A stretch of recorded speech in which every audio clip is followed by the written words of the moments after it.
All right, we are back. Welcome back, everybody. It is Talking Movies with Sean, Kenny, and Jim, and we're back from our almost month-long hiatus. I'm Sean, I'm Kenny. I'm Jim. and we're back for another fun-filled adventure in talking about movies. We're going to talk about underrated action movies tonight. We've each picked a bunch of movies that we feel are either underrated or underseen. Other than that, no real criteria. We didn't really have much in the way of what would qualify. Hey, Texas in the chat room. Texas. So that's what we're going to do tonight. We'll do the usual roundtable picking. We'll throw them up on the screen on IMDb so you can see what they are. If you're listening on Spotify or Podbean or Apple Podcasts or any of that stuff, sorry you can't see, but we'll be sure to say the movie titles 400 times so you know what we're talking about. Hey, Wilkie's Movies and Music, a new one. I'm not sure who. Anybody? That's Corey. Oh, okay. That's Corey. I'm not clear. Hey, how you doing? How's it going, Corey? Hey, Corey. Thanks for dropping by. I feel like an idiot because this is the show that I run, but I'm not very social. So everybody drops in. I don't know who anybody is, but you guys do. So I apologize. Have you ever heard of the band Psycho Stick? Psycho Stick? Yes. No. Okay. They open up for Mouse Rat? No, they're like a joke metal band. Okay. But when you just said that you're not sociable, it made me think of one of their best songs. You got to Google this. Introvert Party Time. Okay. It is one of the funniest songs you'll ever hear. Okay. I'm writing that down. That's I will listen to that after the show. Yeah, you'll like it. It's pretty funny. All right. It makes me think of it's probably not in the same line, but immediately I thought of My Idea of Fun by the Stooges. So if you know that one.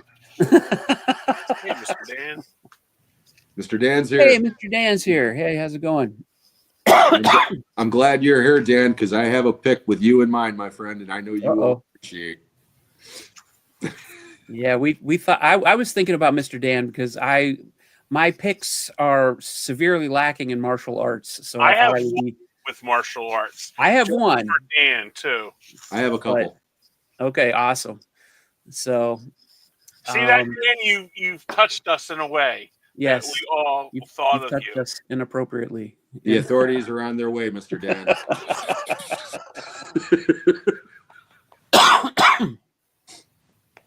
And I apologize profusely for my coughing. I'm going to try and hit the mute button more often, but I'm also going to hit this water as much as I can. I do have cough drops at the ready as well. Ricola. Not a sponsor. No, not yet. If this stretches into the second show of the month, then they might be. My wife got me these. What were the brother ones? Remember the cough drops that had the brothers on them? Yeah. What the hell were they called?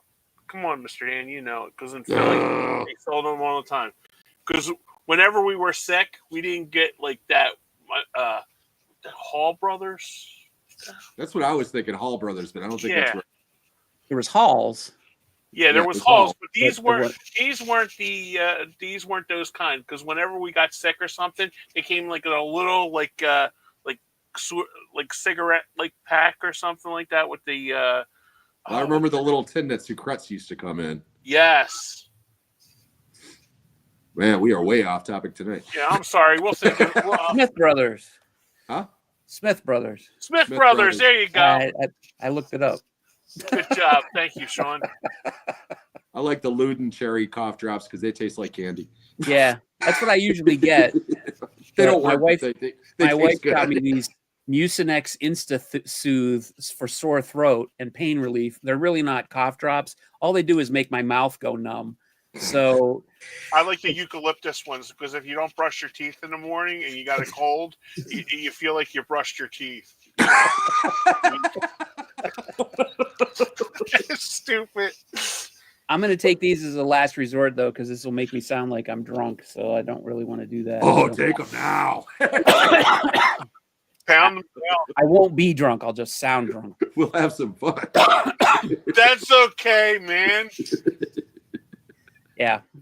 Okay. All right. So let's get this party started. So we'll start off. Who wants to go first tonight?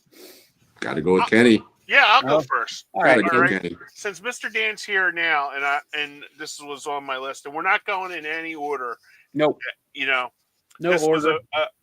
one of our favorite rentals in the '80s, and it's "Pray for Death," the Sho Khashoggi one. Nice. Excellent action in it, and it was like one that you could just watch over and over again. And I don't hear like that talked about a lot, like even like on Mr. Dan's channel, or something, because Mr. Dan has a great channel with the Martial Arts Mondays. So yeah, Pray for Death. Awesome. There it is, and look at the cover too. The Yeah, cover I was remember so that cover. awesome. I Yeah. remember that cover. It's like, man, you had to rent that. Absolutely. I have that in Just my did. collection. I haven't watched it yet. Oh, the I opening haven't scene seen where all that the since the ninjas V8. come out and just start, and he just like from under the ground and stuff. It's so great. Yeah, I haven't awesome. seen that since the VHS days. It's been Uh, years. I You know, noticed that was. I'm sorry, that was like one of the drops. I'll say about 5 years ago at the dollar store, and it was an Arrow title. Nice. really. Oh, I Yeah. have the Arrow version. Yeah, I have the Yeah, Arrow there version. you go. And it was Yeah. at the Dollar Tree. I got it from Hamilton Book, but Oh, yeah, okay. yeah. Nice. I see Gordon Hessler directed that. He, of course, directed the masterpiece "Kiss Meets the Phantom of the Park," Oh God. which contains some of. It is not on my list, but it does contain some of the best action you've ever seen in your life. I still have bruises on my body from getting the beating from all my brothers and sister for making them watch that piece of shit when it was when it was new. Because I was like so into Kiss at the time. And oh God, that even I is like I don't even remember what year that was. 78. Yep. Okay, so yeah, I would have been 12, 13. And yeah, even then I was like, man, this movie's a piece of shit. Oh, I was 8. My brother was 6. We're in our Kiss makeup. My mom let us stay up late to watch it. It was great. I liked every minute of it, even though Yeah. And when you're 8 and 6, you don't realize how stupid it is, at the time, because it has Kiss on it. Yeah, like I said, Yeah. between that and the Star Wars Holiday Special, I still got PTSD for both. That was the same year. That was the same Yeah, year. I know. Yeah. That's what I'm saying. That was just horrible year. Yeah, the Texas got it. Star Wars Christmas show. B. Arthur Yep. and Art Carney. Yep. What Art the hell Carney did they and have to do? Starship. They probably didn't even know what Star Wars was. Yep. Yep. Oh man, we definitely have to talk about the Star Wars Holiday Special this month. Maybe on next another show. The next Yeah. show we'll be talking about that. Absolutely. So bad. Yeah, it's bad. But anyway, this is a great pick, Kenny. Pray for Death. Absolutely. Absolutely. Great pick. Thanks, Texas, for putting that in my for the rip and destroy. That's going to be in my head as an earworm all night tonight. I actually bought that. I bought a bootleg of that they I think it was not Sloppy Seconds, but Stinky Tuna put out, and they like reassembled it from all sorts of different parts and pieces from the European and American versions, and it's really good. But it's really, really good for a piece of shit. But but I love watching that movie because I'm a sadist. Yeah. All right. All right. Great pick, Kenny. Sorry, we're talking more about Thanks, bud. other movies other than that. But no, I really think that's a good one. I have to get around to watching that because I picked up 2 other of his films from the Dollar Tree, and that's what made me end up getting Pray for Death Oh, okay. from Hamilton Book. So good pick. Nice. Excellent. All right, Jim, you're up. Okay, I kind of cheated on my first one because it's not a film; it's a series of films, and you might want to pull up the screen for this one because this isn't going to show up on IMDb. Lone Wolf and Cub. It is a Wow. series of films. Now, this was brought to my attention because of Shogun Assassin, if you've ever heard of that. I never heard of it until I saw Kill Bill. And the little girl says she wants to watch a movie with mommy. What do you want to watch? Shogun Assassin. Okay. Mhm. That intrigued me. And then the pandemic hit, and I was bored one day and went on eBay and found a DVD of Shogun Assassin and watched it and loved it, but thought it was like, made no sense whatsoever. Did a little bit of investigation, and it comes to find out that Shogun Assassin is half of two movies jammed together, dubbed in a totally different plot, and falls out crazy. That's where this comes in, because I looked up and found out that there's a series of 6 films: Sword of Vengeance, Baby Cart at the River Styx, Baby Cart to Hades, Baby Cart in Peril, Baby Cart in the Land of Demons, and White Heaven and Hell. This is my Criterion box set. It comes with all 6 of those films and Shogun Assassin. Nice. And let me just show you this real quick. These are the 2 characters we're talking about. Oh, It's a that was samurai cool. and his son. He puts the son in a little tiny baby cart, goes across the land, and the 2 of them just chop off heads left and right.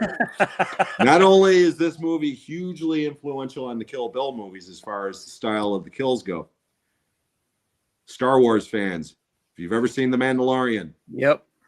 there's a very, very famous scene where the Mandalorian puts down a lightsaber and a ball in front of the little baby Yoda and says, "You have to choose your path." And he goes through that. That is directly lifted out of the first Lone Wolf and Cub movie. Oh, wow. Check that series out. It is phenomenal. And I know you love those movies, Dan. That's the reason why I included it. Because, again, most people have never heard of these films, and they are all phenomenal. You might have to do a video on that one, Jim. I'm going to. Alone. I'm yeah, going to. That really sounds interesting. It is so much fun, Kenny. And like I said, those movies, my wife doesn't like those types of movies. She fell in love with the baby in the first movie, and she ended up watching them all with me. I mean, it's this cart is literally like pre-James Bond.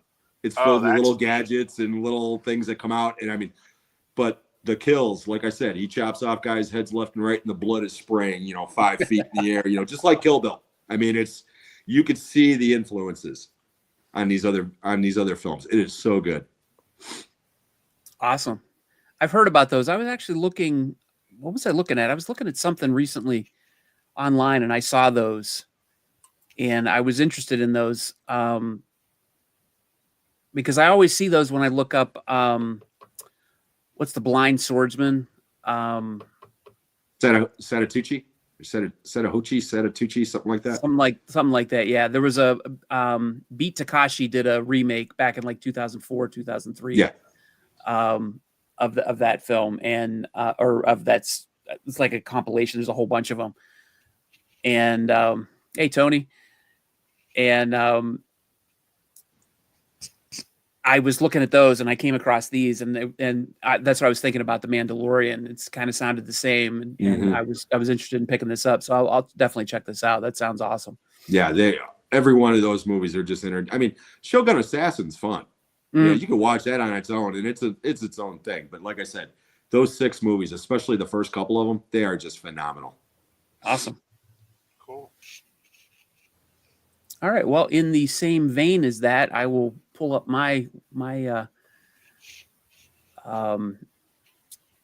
martial arts pick. Oops. And I will do that right now. I'm having some technical difficulties here. There we go.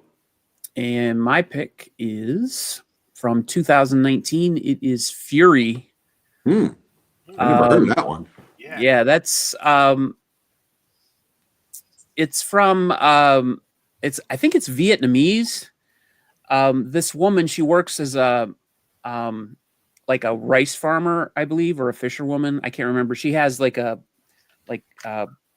cabin, or not a cabin, but like a raft on a pier, and she's got a young daughter, and her young daughter gets kidnapped by a gang because she used to be a gang leader, and so she has to go find her daughter. And it's sort of like she's like a one woman army. She goes after her daughter.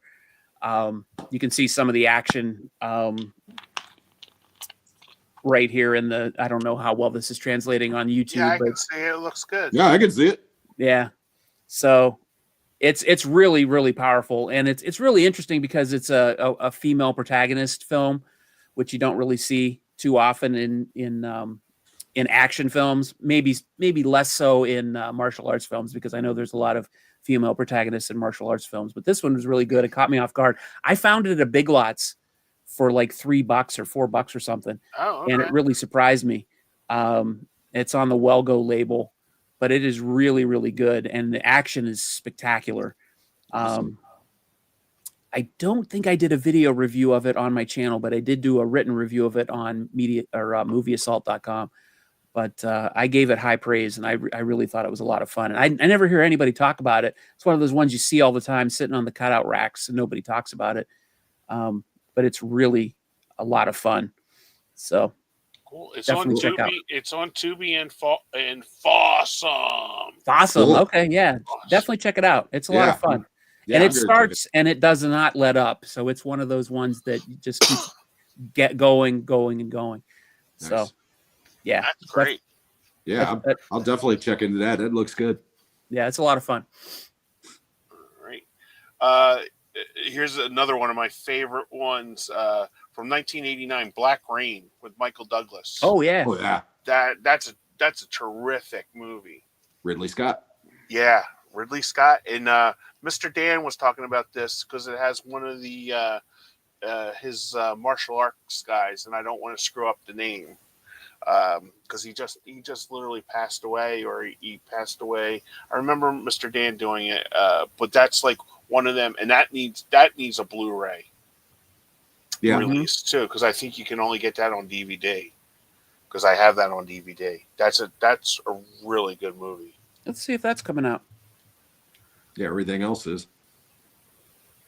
Oops.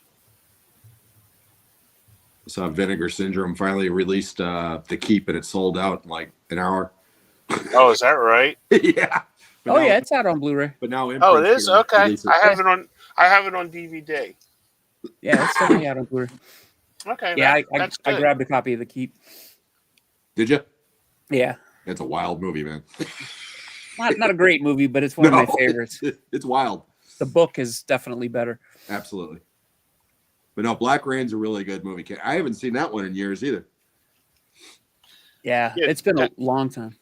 That's why I like these shows, because now we can we can check out everybody else's stuff. You know. No, great pick. Thanks. You're Andy up, bud. Andy Garcia is really good in that. Yeah. Mhm. Okay, my next pick. This one is not available on Blu-ray because it's a Touchstone film, and it's from 1980. Let me double check here. 1987, I believe. But Shoot to Kill with Tom Berenger, Sidney And- Poitier. Sidney Poitier, Oh, and yeah. Clancy Brown, and Kirstie Alley, and Andrew Robinson, and just a great film that, like I said, it's not available on Blu-ray, and unfortunately, a lot of people have never heard of it. And it was like a little sleeper hit when it came out. Mhm. It was Sidney Poitier's return to the screen for the first time in 20 odd years, and him and Berenger are friggin' amazing together. I mean, Yep. that movie is so much fun, and it's got a killer's row of character actors. You know, there's a nice little misdirect over which one's the bad guy, you know, and it's just, you know, Andrew Robinson, Clancy Brown, Richard Mazer. I mean, you know, all these guys, and yeah, it's just such a fun movie. Had one of the best movie posters too. That movie poster is awesome. Right there. Yep. Yeah, that's why I was pointing to the movie poster, because Yeah. I remember renting that as soon as it came out because of the movie poster. Yeah, it's such a great movie. And like I said, if that thing was available on Blu-ray, I'd buy it today. I mean, it's just such a great movie. Good pick. Thank you. Yeah, that played at my theater, the Basil Theater in Hermitage, PA. I remember when that came out, and I was like, wow, Sidney Poitier has not been in a movie in a long time. And that movie brought a lot of people that hadn't been out to the theater in a long time. Mm-hmm. And they were surprised to see him in an action movie. And Yeah. they would come out and they're like, wow, he's damn good. He Yeah. still got it. So Yeah. that was a great movie. I have not seen that since then. So I would love to see that one again. It's hard to find. Like I Yeah. said, I was lucky to find it on DVD. Yeah. Yeah, I'd like to see that one again.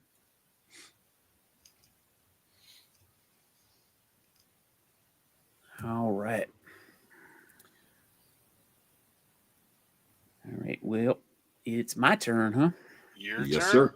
Well, mine is Nate and Hayes, Oh, good one. 1983, with Tommy Lee Jones Mhm. and Michael O'Keefe. Yep. This was kind of like a Raiders of the Lost Ark knockoff, but it has its own flavor to it. It's kind of like a pirate movie, swashbuckler movie. Yeah, But the Pirates. yeah, but who was the girl that was in it? Hey, movie collector. Jenny Seagrove. Yeah. Yeah, she was really good in it. And I remember watching this on HBO. My stepfather was addicted to this movie. He would watch it over and over and over and over again. And I caught it on Amazon Prime. It's available for rental now, but it was for a little while. It was on available for free. And I just watched it and I'm like, man, this is amazing. And it's a lot of fun.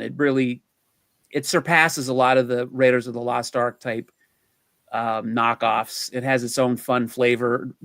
Tommy Lee Jones is always awesome in anything he's in. But this has a real kind of good buddy flavor. Buddy, they have a good chemistry going back and forth. The action's pretty good. And it's Tommy Lee Jones that you don't see now No. too often. It's this guy is Tommy Lee Jones. Unhinged Tommy Lee Jones. Yes. Yeah. So Yeah, that's coming out on Blue, I think, from Kino. They just Is it? announced it. Yeah, they just announced it. Oh, wow. I don't know oh, if it's that's got an right. actual- Kenny and I were just talking about that. Yeah. That's how long Because Sean said I have one on my list that's just coming out, but he didn't Yeah, say. That's great. I totally have no memory. We just talked about that a half an hour ago and I forgot already. But yeah, that's awesome. That's my pick. Awesome. Another one I haven't seen in like 40 years. All right, my next one is the newest one, and it's 14 years old, and this is From Paris with Love, with John Rhys Meyers and John Travolta. Yeah, That Travolta. movie is so underappreciated and underrated because it was like, oh, it's a Dollar Tree. This movie needs a sequel. It's fun. Isn't it, Jim? It is so much fun. Travolta is a lot of fun in it. Oh, Because he doesn't play the type of character that he normally plays. he's a psychopath. Yeah. It's so good, and there's like really nice swerves to the story and everything. It really does need a sequel. I wish they would come out with a sequel to that. I don't think they ever did because it didn't really make any money. Right. I think it was one of those, did well on video type things. Yeah. Because I remember it got a theatrical release, but it wasn't like a big one. Oh, okay. I remember them saying like a lot of the movies that are like, the B ones, they're like really huge overseas. Yeah. Mhm. And that was probably another one that did overseas. Yeah, like I said, that was a studio movie. I mean, it was not direct to video. I know that because Oh, okay. I remember it played theatrically. It wasn't a hit. Yeah, that's a really good movie. It's entertaining as hell. I'm trying to see who put it out, but it doesn't really say. I think that was a Lionsgate. Oh, okay. I might be mistaken, but I'm pretty sure that's a Lionsgate property. Yeah, you might be right, Jim. just from the artwork. Yeah, of the Lionsgate. poster. Yep. You can tell from the Lionsgate. artwork of the poster. Yeah. They always use that font. They do. They do. Yeah, no, you can totally recognize stuff like that. I remember you sent me a clip of this, Kenny, and I bought it shortly thereafter just from the strength of the clip. Oh, okay, cool. I haven't watched it yet, but it looked really good. Yeah, I think isn't that the one? I think that's one of the ones that I said that you got from Mr. Alf. Yeah. Mm-hmm. Yeah. Yep. So, yeah, that's a really good one. So you're up, Jim. Alrighty. All right. This one is not a unknown movie by any stretch of the imagination, but I don't think it gets as much love as it deserves. I had to throw at least one drive-in movie on here. And you guys know how much I love the drive-in. Oh, yeah. And to me, this is the quintessential drive-in movie. Death Race 2000. Oh yeah, good one. 1975, Sylvester Stallone, David Carradine. Carradine, Mary Morenoff, directed by Paul Bartel. You know, you guys, people love the remake with Jason Statham. You know, and it's fine for what it is. It's not Death Race 2000. It's a totally different animal. For one thing, they're actually driving outside. They're not in some big prison. And they're actually killing people, not just themselves. And Death Race 2000 is one of those movies that goes into like 5 different genres. It's a comedy, it's an action movie, it's a science fiction movie. You know, it's all of the above. But some of the action in that movie, considering how low budget it is, it still holds up. And it's just, I watched it again not too long ago, and I love that movie so much. So yeah, Death Race 2000. It's just a great movie. Yeah, Awesome. I watched it on Mr. Dan's recommendation. He had recommended a bunch of movies, and I think Cannonball. Yeah. Mhm. And this one, and that was the first time watching it. I didn't even know the Statham one was a sequel. Yeah.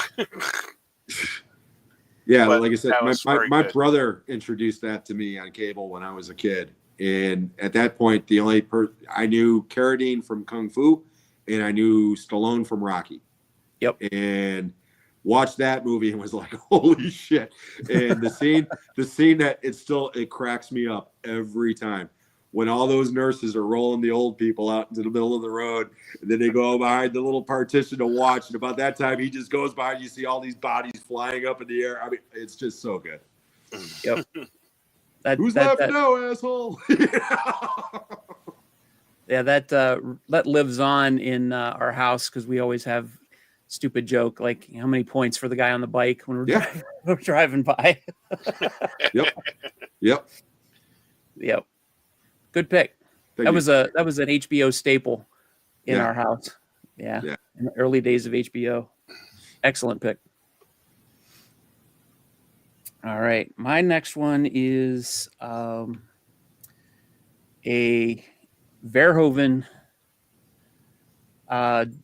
One of, I think it was his earliest film. Love it. This. Oh, sorry, my dogs are going nuts.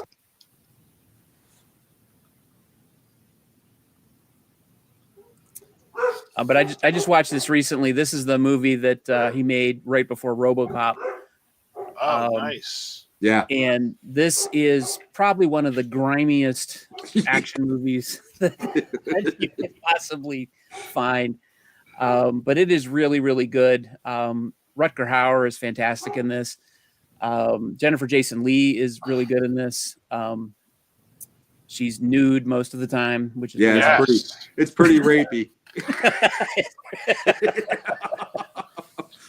But it's an awesome movie, though. It's an awesome movie, yeah. And I'm surprised it took me so long to find it.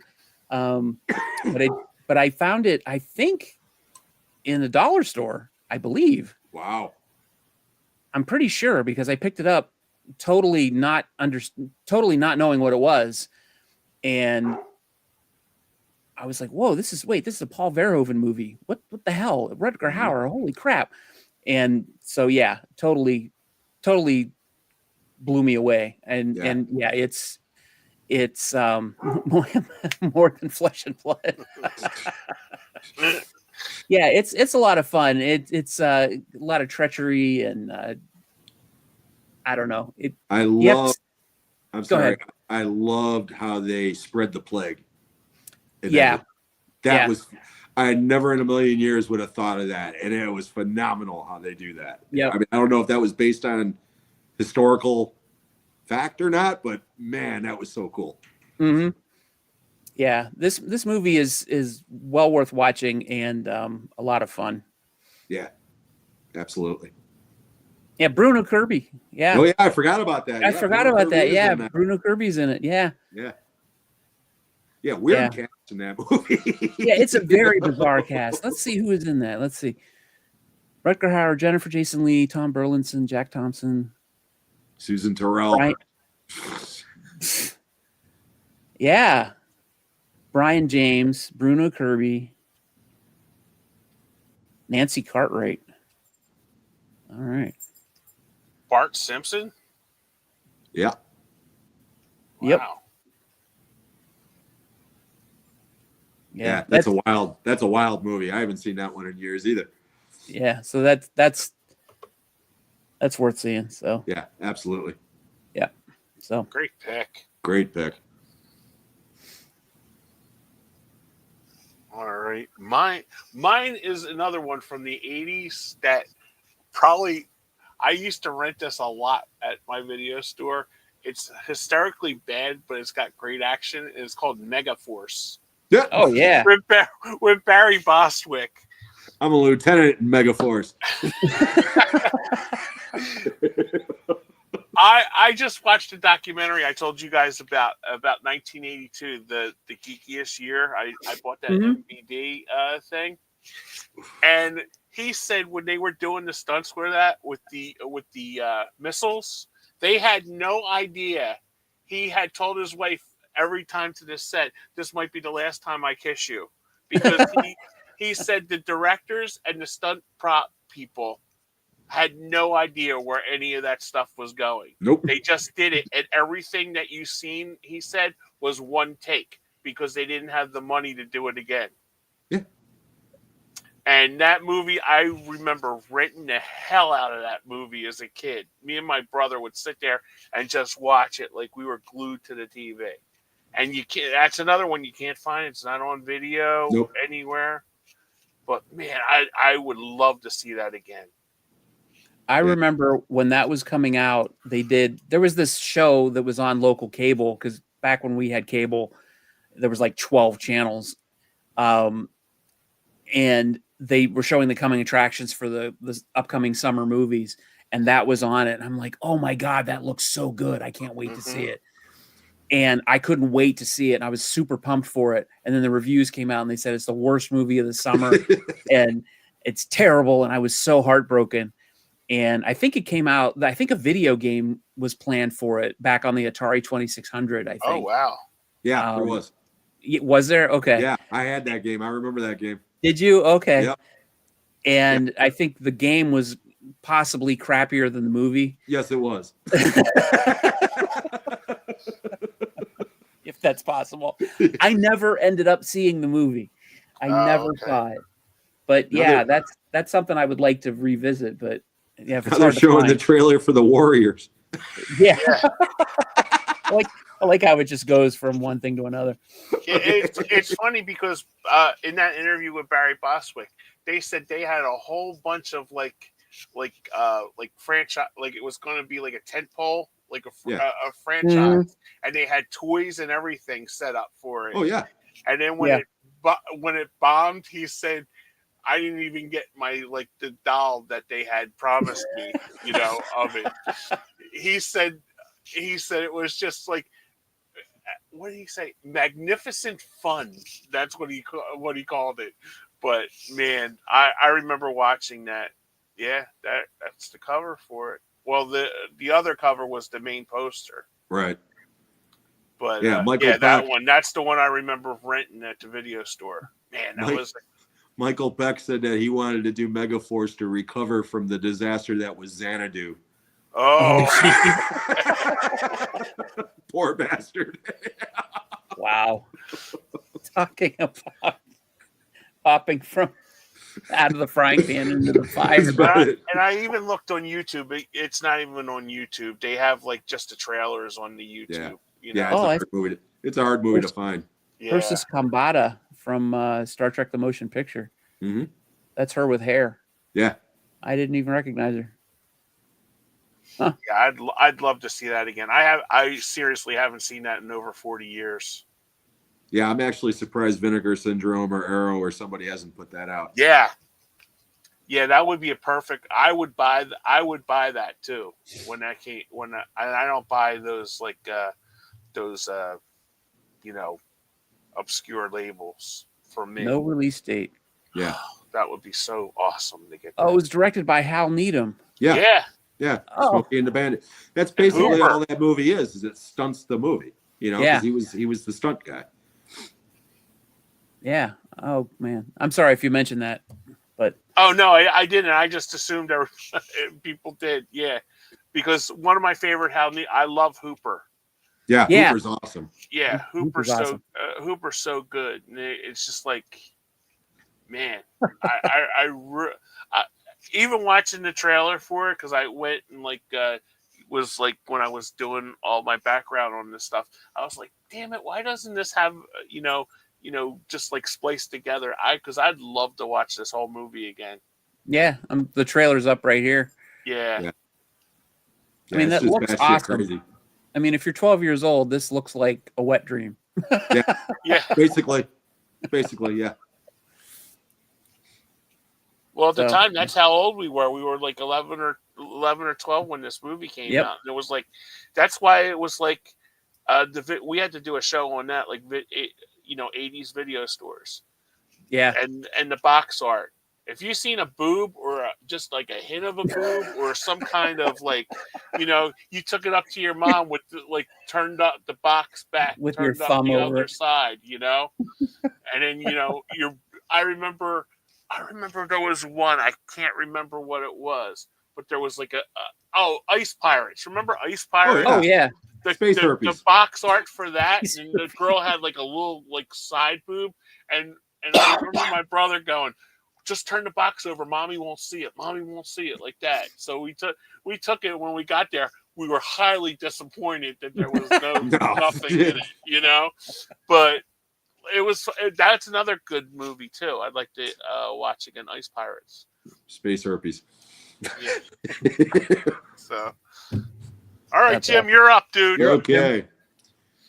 We're going to the 80s here, and it just happens to also be 1982, but a much more entertaining movie than Megaforce, but it no better in quality because this movie is also batshit crazy, stupid fun. The Soldier with Ken Wall and Klaus Kinski and Steve James and oh my wow. God. This movie is insane. And it has one of the greatest opening scenes in history as far as I'm concerned. But this guy is basically like a Jason Bourne type guy. And the Russians, this was still Soviet Union time, so some crazy Soviets steal a nuclear bomb, plant it in the middle of the oil fields in Saudi Arabia, and say, unless NATO pulls out of certain parts of the world, they're going to blow up 80% of the world's oil supply. And they got to send this guy in there to stop it. And absolute crazy movie. Bad shit, doesn't make a bit of sense. It's ridiculous, okay? But that opening is phenomenal, and it's got one of the best ski sequences in any movie that doesn't have James Bond in the title. It's an incredible ski sequence. But The Soldier, like I said, if you can find that one, I got it on Kino, but it's way out of print now. Okay. But this movie is phenomenal. My dad took me to see it in 82. I was like 14, 15. And yeah, Sean, this is a 15-year-old's wet dream because this movie is like, it is unbelievably great. It's streaming on Tubi. There you Is go. it? Yes. Oh, Check it out. awesome. Check it out. You will love it if you love those like cheesy espionage conspiracy movies. Yes. It's so much fun. I'm looking at the trailer here. This looks Yeah. pretty awesome. Yeah, here I've comes never this- heard Here of goes it. part of the ski sequence right here. Yeah. I guarantee they'll do the money shot right here. Yep. Yeah, the only soldier I heard of was the Kurt Russell movie that Sean turned me on to. Right. That's what I thought this was when you said No, soldier, but not no, soldier. And that would have No, been an soldier. awesome pick. the soldier. Yeah, no, this movie, like I said, The Soldier, it's so much fun. Oh, and it's got a Awesome. soundtrack by Tangerine Dream. Yes, How it does, can- and it's a really good one. That's awesome. Yeah, it's a great movie. I mean, Ken Wall was one of those actors, I thought would be much bigger than he was. When he was on that TV show Wise Guy, Yes. that show was phenomenal. I mean, he was really good on it. And then he made a couple of bad movies and then just disappeared, Well, But I think he was a big. yeah, I think so too. But, Yeah. but Yeah. but The Soldier, like I said, to me, The Soldier is without a doubt his best movie. It's so much fun. Awesome. Definitely. Good pick, Jim. Thank you. See, I knew I'd find some ones that you guys haven't seen. Yeah, I Hey, never that's heard why of I this one. told Sean. That's why I told Sean. You guys will probably have like stuff that I've never even heard of, and that's why I was looking forward to this. So, Yeah. Awesome pick. Thank you. I'll definitely will check that one out. All right. Here's mine. Mine's going back to the 60s. This probably might not be Oh. underrated, Great But- movie. but I was talking, the reason I brought this up is was talking with my cousin-in-law at Thanksgiving, and he had never heard of this. It's The Naked Prey with Cornell Wilde, Yes. and he directed it. And this is one of my all-time favorite movies. And I don't know, I haven't seen it in a little while. I'm way overdue for a rewatch. I don't know how PC it is. Who cares? Yeah, yeah, right. But it just grabbed my attention as a little kid. It's about these hunters who are captured by these what do you want to call them? Natives, Natives. people, whatever. But they capture them and torture most of them, kill most of them. But then they send Cornell Wilde's character, who I think is just literally credited as man. Yeah. And they send him out on his own, and he has to survive. They give him a head start, and he has to run out, and then they chase him, and they're going to hunt him down. And he is the naked prey. He's on his own. He has no weapons. He has to fend for himself, and they chase after him. And he has to literally, I think they send 3 warriors after him, and he has to make do. And it's an incredible adventure movie, drama. I think he comes across a kid at some point in the movie, like later on. Mm-hmm. And it's just an amazing movie. And it really got me into another pick that I have on this list that I discovered through this film. But I think this is just a stellar movie, and I don't think it gets talked about. Yeah, the original Naked and Afraid. Yeah. That's exactly what it was. I was thinking the original Apocalypto. Because I haven't seen that. I can't compare it. So yeah, it kind of reminds me. I mean, theme wise, where this guy's just running for his life through the jungle, being chased by people. But yeah, okay. excellent movie. Excellent movie. Could they have stole the premise from The Hunt? No, The movie that just No. came out? No. Okay. No. no. I mean, No. there's been so many movies, where people are being hunted. I mean, The Most Dangerous Game Yeah. started that way back when. But yeah, no, this is a very good movie, Sean. Very good. Yeah. Yeah, it says stripped, weaponless, alone, and only 10 desperate seconds ahead of the killers.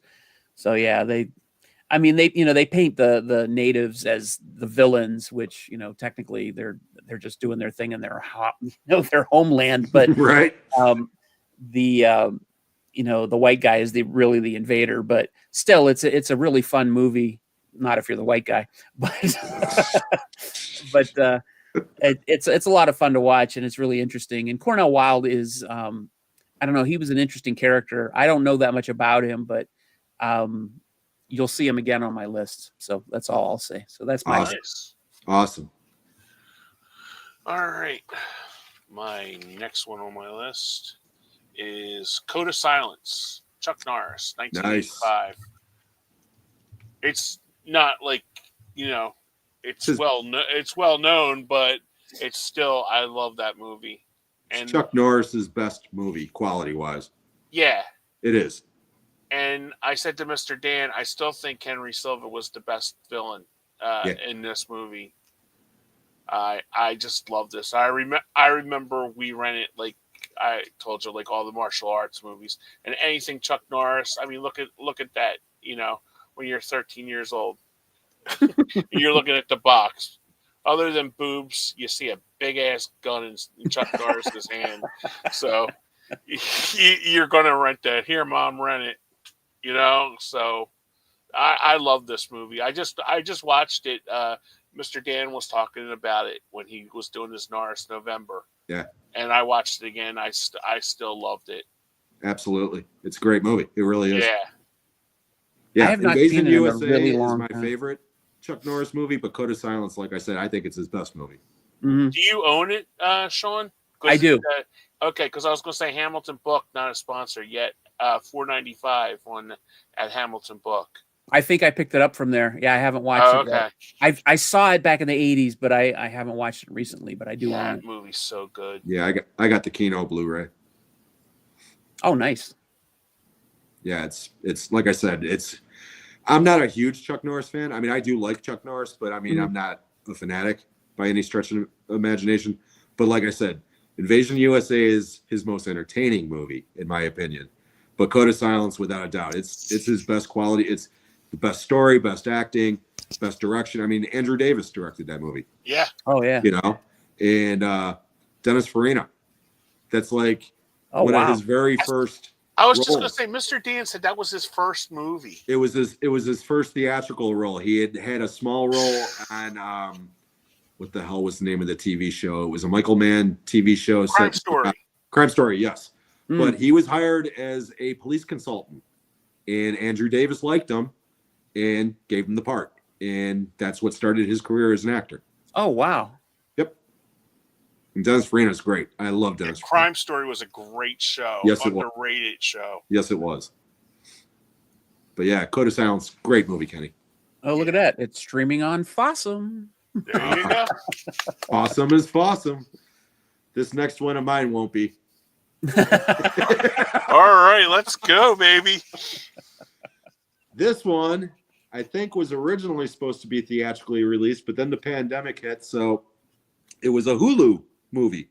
Okay. And I found it on Blu-ray. I believe this is a Canadian release because it's also in French, but it is called Boss Level. Oh, another one I haven't heard If of. you've ever seen Edge of Tomorrow with Tom Cruise, Yep. or Groundhog Day for that matter, Boss Level is based on a similar presence. Frank Grillo is a guy who keeps on reliving the same day every day because people keep killing him, and there's like a whole team of assassins chasing I heard him. of this movie. And he has no idea why, and he doesn't know why the day keeps resetting, but every day he gets a little bit better and a little bit better. And my God, this movie's hilarious. It is so much fun. Frank Grillo, Mel Gibson is the villain. Oh, wow. Michelle Yeoh is the woman who teaches him how to use a sword because this woman named Shang Young keeps chopping his head off. And every time she does, she says, "My name is Shang Young. Shang Young has done this." It's like a running joke. Naomi Watts is his girlfriend. And it's just a phenomenal movie. Joe Carnahan directed it. He also directed The Grey and Smoking Aces. Oh. This movie is similar in tone to Smoking Aces, where you have a bunch of colorful villains, and it's just a crazy, crazy movie. It's literally like watching a video game. So This looks awesome. it's a lot of fun. Check it out. Yeah, this looks right up my alley. This looks really good. And what's great is every time that he dies, it comes back and it says attempt number 257. Attempt number 2. Really? Oh my God. It is so much fun. It's funny. I have a Frank Grillo on mine too. So Yeah, Frank Grillo's great. He really is. Yeah, I think you guys would both really enjoy that movie. Like I said, it's like Edge of Tomorrow with a smaller budget. that might be viewing. I might watch that tonight. Dude, yeah. I'm telling you, there's Shane Young right there. There you go.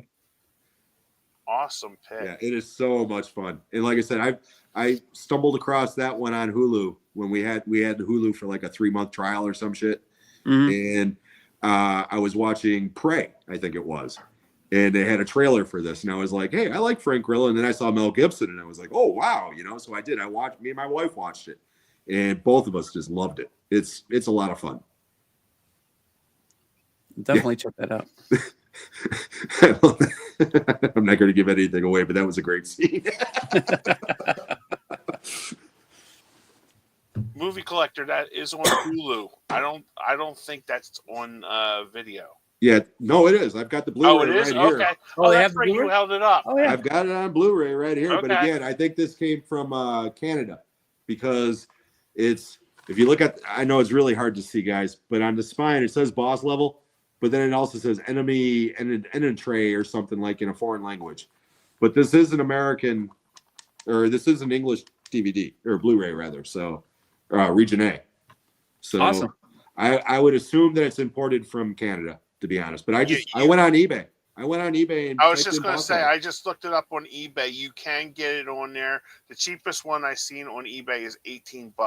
Yeah, I got that one for Free like shipping. 15. I got that one for like 15.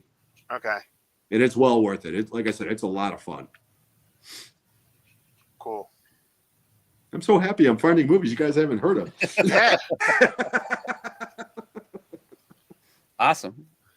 All right, Sean, you're up, dude. All right. Corey's got one. Nice. Yeah, he got an import. Yeah. All right, I'll do my my other Cornell Wilde movie, which is Beach Red. One I have not seen. This is kind of a weird movie. It's an action movie. It's a war movie. It's probably one of the first anti-war movies that's kind of disguised as a war movie. But I think it had an influence on Saving Private Ryan. If you watch the opening scene of Saving Private Ryan, which obviously was iconic, I think that it lifted some from this. But what's unique about this movie is you get the perspective of war from not only the American side, but from the Japanese side. And you realize that the Japanese don't want to fight the war any more than the Americans want to fight the war. But it's got some good action scenes. It's got some, run-of-the-mill fighting scenes and, your typical afternoon movie World War II stuff. But it's more interesting as as kind of a character study too. But it says Beach Red is not just a war movie. But it's a good action movie, but it also makes you think. So cool. I kind of threw it in there just as sort of a palate cleanser.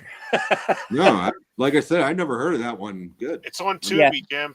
Nice. Yeah, it's nice. on Tubi. I will check into that. Cornell Wilde. It was produced and directed by him. I don't think he wrote it. No. But it's definitely worth checking out. I caught it on a Sunday afternoon. It was raining, and I just happened to catch it on the movie channel, and it just grabbed me. So yeah, it's on Tubi. It's on the Roku channel. Nice. Definitely check it out. But if you like World War II movies, it's something that like the old World War II movies that like your dad used to watch on TV. Yeah, it's one of those, but it's a little bit different. So nice. Yeah, no, it looks great. Great pick. Yeah, great pick. Thanks. Yeah. I am going to give my Frank Grillo pick now. All right. It's called Cop Shop. I almost had that on my stack. Did you really? With Jerry Butler? I had a feeling you were going to mention it, so I didn't grab it. That's a terrific movie. It is. And it basically, it's all compound in one. It's in the police squad. Yep. Where he goes. This movie is awesome, and it's on Plex. I don't think it's on Tube. Let me see if it's on Tubi. That one is also directed by Joe Carnahan, just like The Boss Level. Oh, yep, it is on Tube. It is on Tubi also. I see somebody had recommended it on one of the channels. They had picked it up, and I bought it on eBay. Yeah. Just like, man, that movie was so good. I watched it twice that sitting, because it's so good. And It's a throwback. yeah, it is. The I don't know if you noticed, Kenny, but how much of a fan of the Dirty Harry movies you are or not. But at the very beginning of Cop Shot, during the credits, opening credits, the music that's playing in the background is the music from Magnum Force. Oh, okay. I didn't catch that. Yep, Okay. it's the theme music from Magnum Force. That's And awesome. like I said, this one is also directed by Joe Carnahan, the same guy that directed Oh, okay. Boss Level. So him and Frank Grillo, actually, they collaborate a lot. The Gray also. The three. This is a good movie, Sean. Check Yeah, it it's out. Yeah, I'm gonna have to check that out. I have not Yeah. seen that one. it is. It's a lot of fun. Gerard Butler and Grillo, the two of them play off each other really well. And the woman, I don't know what the woman's name is. Can I read? Alexis Louder? Is that her name there? Yeah. Yeah. She's very phenomenal. good. She's phenomenal. I never saw her before this movie, and she's very good in this movie. Yeah, great pick, Kenny. Thank you. Yeah. I've heard that one. She was the wife in Violent Night. Oh, really? You're right. You're right. Yes, she is. You're right. Huh. Okay. I almost threw Violent Night on my list. Well, that'll be your special Santa Claus pick next week. I didn't throw it on because everybody talked about it. It's not really underrated. Yeah, Cop Shop is. It's a lot of fun. I own it. Yeah, I'm going to check that one out. Alrighty. Well, I had one that you weren't going to find anywhere except for, in this case, Netflix, or a bootleg Blu-ray like I have called The Night Comes For Us. On the very first show I did with you gentlemen, I told you that I bought one and only one bootleg, and that was this movie, The Night Comes For Us. And you definitely won't see this, but the credits on the back of this are the credits for Knives Out. No! I mean, nice, slip cover and all that, but yeah, they screwed up and put the Knives Out cover. That's tremendous. But this movie is absolutely phenomenal. Like I said, it was a Netflix movie, and it stars Iko Uwais and Joe Taslim from The Raid. And this is one of the most brutal action movies I've ever seen in my life. My brother-in-law said that the name of this movie should be called Blood Orgy, because it is literally that. Okay? Joe Taslim is a one-man wrecking crew, and one scene in particular, he takes out at least 30 guys in a warehouse. That's the scene they're showing right there, with a pool table in the center of it. And let's just say he gets a guy on a table and obliterates this guy's head with a pocket full of pool balls. If you ever want to know how much damage a pool ball can do, watch this movie and you'll find out in like real graphic detail. Okay? This movie has more blood in it than just about every Friday the 13th movie put together. I mean, it is just unbelievably gory. But my God, is it awesome. So definitely, if you don't have Netflix, Hong Kong Blu-ray, $13, and it plays beautifully. Nice. So, Night Comes For Us. Excellent movie. That's a great recommendation. Kenny, does your buddy that makes the I was movies just gonna moviesarusa.net. Yeah, see if he's got it. Let me see. He just had a great sale too. Yeah. Yeah, if you're a fan of the Raid movies, you'll love The Night Comes For Us. Yeah, as soon as you mentioned The Raid, I remember you talking about this movie, and I have it on because I always write down all the movies that you guys recommend, and I always want to track them down. I have to compile them in a list, but definitely want to check this one out. So I put a star next to it this time. Awesome. Good pick. Thank you. All right. My next pick is a Mel Gibson movie. Get the Gringo. I love that movie. It's so much fun. Yeah, this is the one I kind of lifted my Mel Gibson embargo and watched. And I really enjoyed it on the strength of Mel Gibson. He's a career criminal. He gets put in this prison down in Mexico, and I think he called it, what did he call it? The world's dirtiest mall or something. Yeah. It's basically a prison that's run as a business, and he learns to like how to survive in it basically by teaming up with this little kid. It's a really fun movie, and he's great in it. Mm-hmm. I have to give props. I mean, Mel Gibson as a person might not be the best the best person in the world, but as an actor, he still has it. At least he did back in 2012. I haven't seen many of his recent movies, but this is a fantastic movie, and it's a lot of fun. Yeah. I brought up my review because I haven't seen it in a while. He actually, I believe he co-wrote. Yeah, he co-wrote the script. And it basically showcases his wit and personality, and the action scenes are believable for a guy of his age. So if you liked him as Martin Riggs in the Lethal Weapon movies, you should have a good time with this one because it plays to his strengths. Yeah. It's not like unbelievable or anything. It's not new territory, but it's full of the prison movie tropes and brutal violence and grimy unpleasantness, but it's really a lot of fun. And I contrasted it with Rambo: Last Blood, which was awful. If you want to see two aging action stars in their twilight of their career, I'd pick this one over Rambo: Last Blood anytime. So absolutely, this was a lot of fun. No, it's a lot of fun. That movie's a lot of fun. I will definitely have to seek that out. All right, my next pick is from 1991, and it's my favorite Steven Seagal movie. I know people hate Steven Seagal, but these early Steven Seagal movies. Oh, early Seagal is awesome. Yeah, and this one is Out for Justice.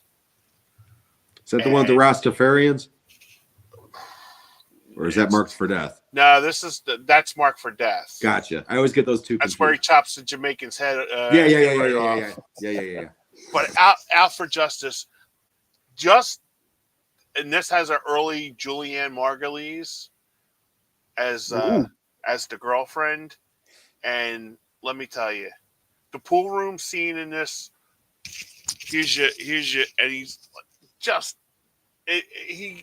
so smug. And he goes, you're just a cop with a badge. And he goes, you want my badge? Here you go. The pool room scene, looking for Richie. And it has the great William Forsythe in it. Yeah. This movie is like amazing. I own this like on I even had it on Laserdisc when I had a Laserdisc player. This movie is awesome. It's my favorite Seagal movie. Absolutely love it. My favorite Seagal movie is Under Siege, without a doubt. Oh, okay. I love Under Siege, but that's mainly because of Tommy Lee Jones and Crazy Gary Busey. I like this is Under Siege comes like fourth to me. Yeah. I'm not a big Seagal fan, so that's I am a huge, because when we used to go, me, my brother, and my buddy Brian used to go see Seagal every opening night for it. And my buddy Brian used to stand up and go, "Kick his ass, Steve!" like right in the middle of the theater, and we'd like high five and stuff. And like I remember when we were watching this, and we were like, my brother like literally dumped the popcorn over because he was like so into the scene. And my buddy Brian goes, "Get the fuck up and get more popcorn, dude." Like so we did get more popcorn. It didn't cost us anything. But let me tell you, this movie is awesome. Off topic, but you talking about your buddy, watching Seagal and getting vocal. I will never forget seeing Kickboxer with Van Damme. Uh-huh. Oh, yeah. The scene where he's doing the splits on the chairs. Okay, I'm watching this movie and this rundown, or the guy's actually stretching him. Okay, and he's got this. Okay, but his legs are like completely straight. And I will never forget it. I watched it in this shitty theater. You hear this black guy about 5 rows behind me. I bet you he ends up with hemorrhoids.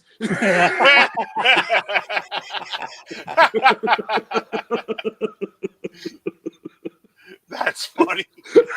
I'm sorry. I know that's neither here nor there, but that just popped into my head when you were talking about Seagal. Yeah. My buddy Brian, God love him, he's passed away now, but he used to get up and just like kick his ass, Steve, like right in the middle of stuff. And it's just like it's so great. So every time I see that scene, like especially like in the butcher shop in Out for Justice, where he breaks the guy's arm and stuff, he goes, "Yeah, take that and shove it up his ass, Steve." Nice. Oh, God. Yeah. I'm sorry. Go ahead, no, Jim. you're good. You're good. I'm the one that got sidetracked with the hemorrhoid story. Okay, this one is kind of well known, but I love it. And you were talking earlier about people being hunted movies like The Most Dangerous Game. How about Surviving the Game? Yeah. From Movie Collector 1994. Maniac brought that up.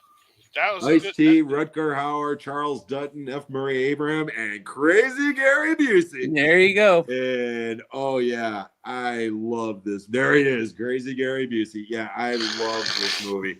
And it's mainly because of the cast. You know, the story is nothing that you haven't seen a million times. The direction's good, you know, the music's good, but that cast elevates this movie so much. Mm-hmm. I mean, you got an Oscar winner with F. Murray Abraham. You got Rutger Hauer, Crazy Gary Busey, John McGinley. I mean, it's Charles Dutton. I mean, it's just a great, great cast. And yeah, I love that movie. I've always loved Surviving the Game. My mom just watched it for the first time the other night because I just got this Blu-ray. And yeah, she loved it as well. She only knows Ice-T from Law and Order. Oh, wow. Funny, really? So, you know, she had no idea. But yeah, it's one. Anybody who's ever watched my channel knows how much I love Crazy Gary Busey. Mm-hmm. You know, and that's one of his craziest roles.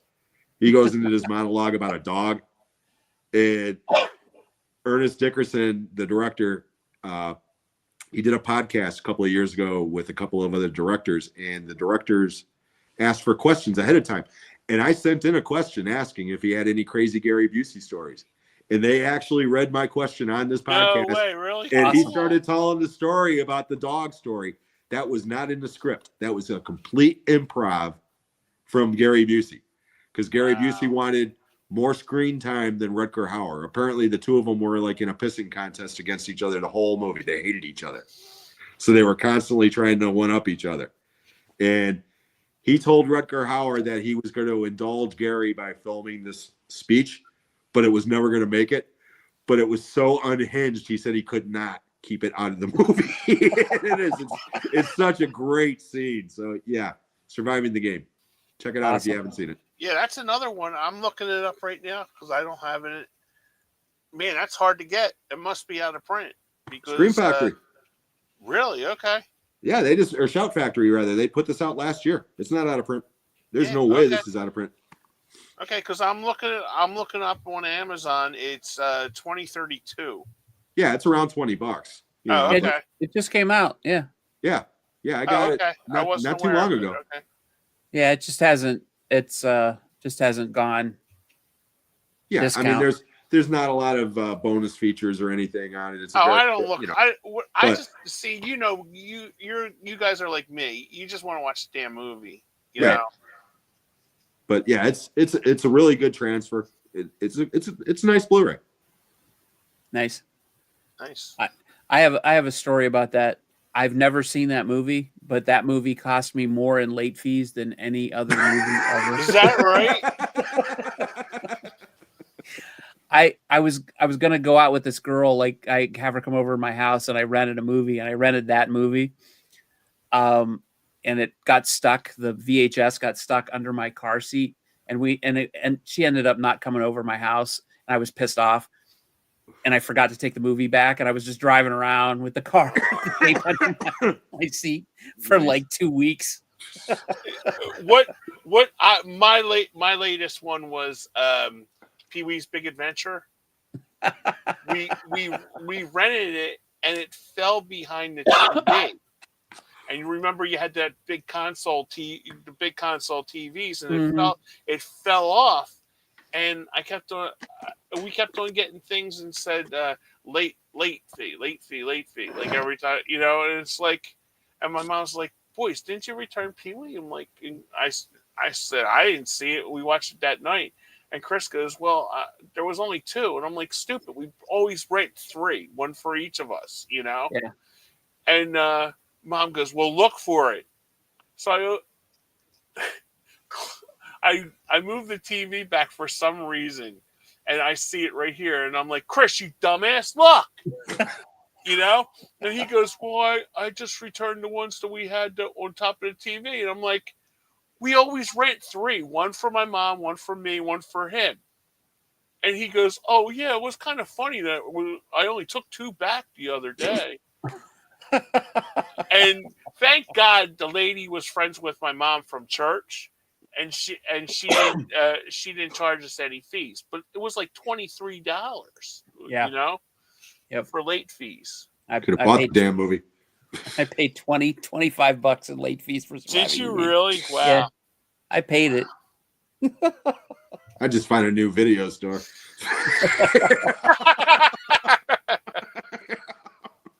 All right, Love you, Jim.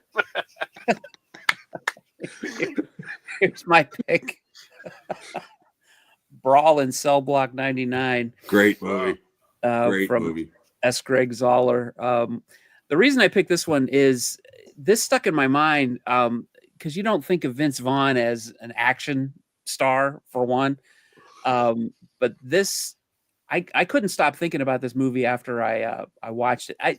Is it an action movie per se? Maybe not. But it's got a lot of action scenes in it. It's definitely violent. It's brutal. I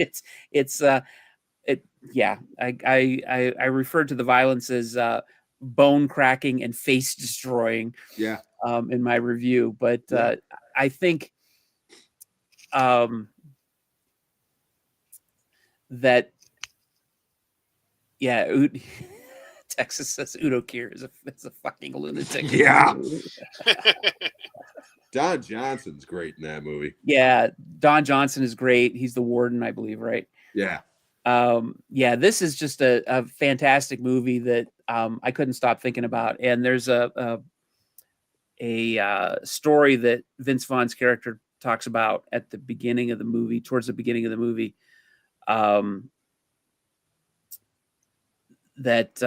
me see if I can find it on here. I heard about this movie, but I've never seen it. It's really good. Yeah, he tells a story about Coffee Creamer that kind of gives you about kind of an insight into the character's mindset, and it's just really good. If you want to rethink Vince Vaughn as an actor, definitely check this movie out. I got the 4K steelbook of this. It's really worth checking out and owning. I don't know how well it would stand up to repeat viewing. But I don't know. I really think it's worth at least seeing it once. It's won some awards here. Let's see. Best thriller film, Vince Vaughn won Best Actor in the Saturn Awards. Midnight Madness, People's Choice Award for Zoller, and Best Overlooked Film. So I guess it's in the right category for tonight. Yeah. It definitely is. Yeah, it's really a brutal film, but it's an eye-opening film. So if you know Vince Vaughn from Old School or Dodgeball or whatever, check this movie out and you totally rethink your opinion of Vince Vaughn as an actor. He can do a lot more than what he's shown, and just go in with a barf bag. Okay. Wow. Just like every other one of this guy's movies. I have Tomahawk. Bone Tomahawk and Dragged Across Concrete. Yeah. Bone Tomahawk is like, that's a really good movie. ooh, it's a really good movie, but that one scene is like unbelievably hard to watch, man. Yeah. Yeah, great pick, Sean. Thanks. Next one up from me is I have one next up is from Dusk Till Dawn. Nice. Nice. I love that movie. I remember seeing it in the movie theater, and my buddy Brian goes, "Did they like edit this movie wrong or something?" You know, like that. You know, because it's like I mean, he's kind of right because it's like two different movies. Oh yeah. It's like once they get in that strip club, it's like okay, you know. Did you know about the twist going in? No, I seen like I said, the three of us used to go opening weekend. Yeah. See, I saw it theatrically, and I knew it was a vampire movie. Oh, okay. I had no idea. We just went to it because my buddy goes, "Hey, let's let's go see the movie that the doctor from ER's in." Yeah, because that was Clooney's. That's why we went to see it. And I remember when we're sitting there watching it, and we knew it was a Tarantino movie because Tarantino was on the. He wrote it. Yeah. But when I remember we're sitting there and Brian goes, "Did they edit this fucking movie wrong?" Brian, every adjective was an F word for Brian, you know. So it was like, you know, and I'm like, I'm looking at him, and I'm like, I don't know, but you know, and then Selma dancing on the table, Oh. yeah, good lord, yeah. That was price of admission already. I love the movie. I love the cameos from the supporting actors like Tom Savini as Sex Machine. Yep. Or Fred Williamson, or the scene where you first meet Sex Machine with the gun. Okay, with the crotch gun. Greg Nicotero is the guy who he originally takes the beer from. Okay, Greg Nicotero was Tom Savini's protege and did the effects for that movie. Oh, okay. KNB Effects. Okay. Yep. Greg Nicotero is now the main guy behind Creepshow and The Walking Dead. Okay. But that little scene is like a little inside joke for all of us horror geeks. It's like, holy shit, it's Tom Savini taking the torch away from his protege, you know, is in the form of the beer, you know. And From Dusk Till Dawn is a great movie, but like you, I was wondering what the fuck was going on because I knew it was a vampire movie. Oh, okay. And I'm an hour in going, where's the goddamn vampires? I literally had no idea. And I love Robert Rodriguez as a director. I mean, his cuts are different. Like he cuts it different, and he shoots them very differently. He's a one-man crew. Mm-hmm. He does everything. I know he does the soundtrack because I just got done watching a Robert Rodriguez movie the other day. Oh, I was watching Sean's favorite, Machete Kills. I love Machete Kills. Yeah, I love those the Machete movies. We're still waiting for Machete in Space. Yeah, so Leonardo DiCaprio. I love that joke. That is the best, isn't it?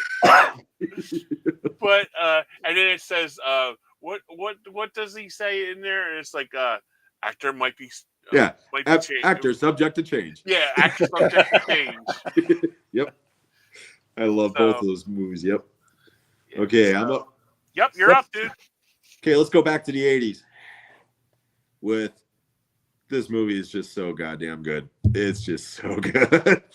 1987's The Hidden. Oh, yeah. Ooh, that's a good one. With Kyle MacLachlan and Michael Nouri, directed by Jack Shoulder.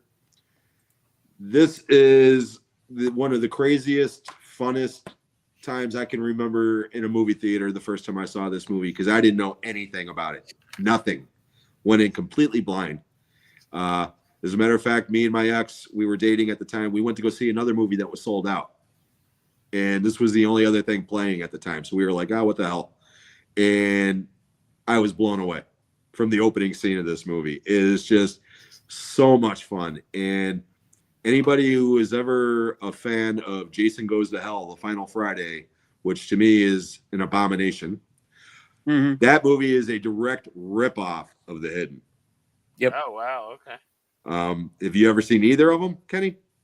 I've seen The Hidden before. I rented it. I really don't remember it. I'm It's watching an alien that basically goes from body to body, and it Mhm. comes out like this slimy eel type creature, and it goes in through the mouth into the other person, and then that person becomes the new host. Okay, Oh, okay. that's the same gimmick that they used in Jason Goes to Hell. Yep. Okay. And I've I never remember seen seeing Jason Goes to Hell and standing up and saying, "It's a fucking Hidden." I mean, I was so pissed off because most people have never heard of The Hidden, and it is. It's such a great, great movie. So yeah, The Hidden. Cool. Good pick. Yeah, that's one. I think we talked about this before. I taped this off of like a pay-per-view, and I watched it endlessly. It was one of my favorite movies, and it's one of those ones that sort of escaped my memory. I totally forgot about it. I can't remember much about it, and then you mentioned it, and it like reawakened my memory of it. So I bought it on Blu-ray. I haven't rewatched it, but I remember I just loved that movie. It was fantastic. But Yeah, it's it's on like Warner Archives. yeah, it just evaporated from my brain. But I've seen it like 6 or 7 times. Yeah, it is so much fun. Yeah, definitely a good movie. All right, I am up. This is a movie that I've mentioned several times on the show, but I'm going to mention it again, and it is Brotherhood of the Wolf. Oh, I love it. That's a good one. I love it.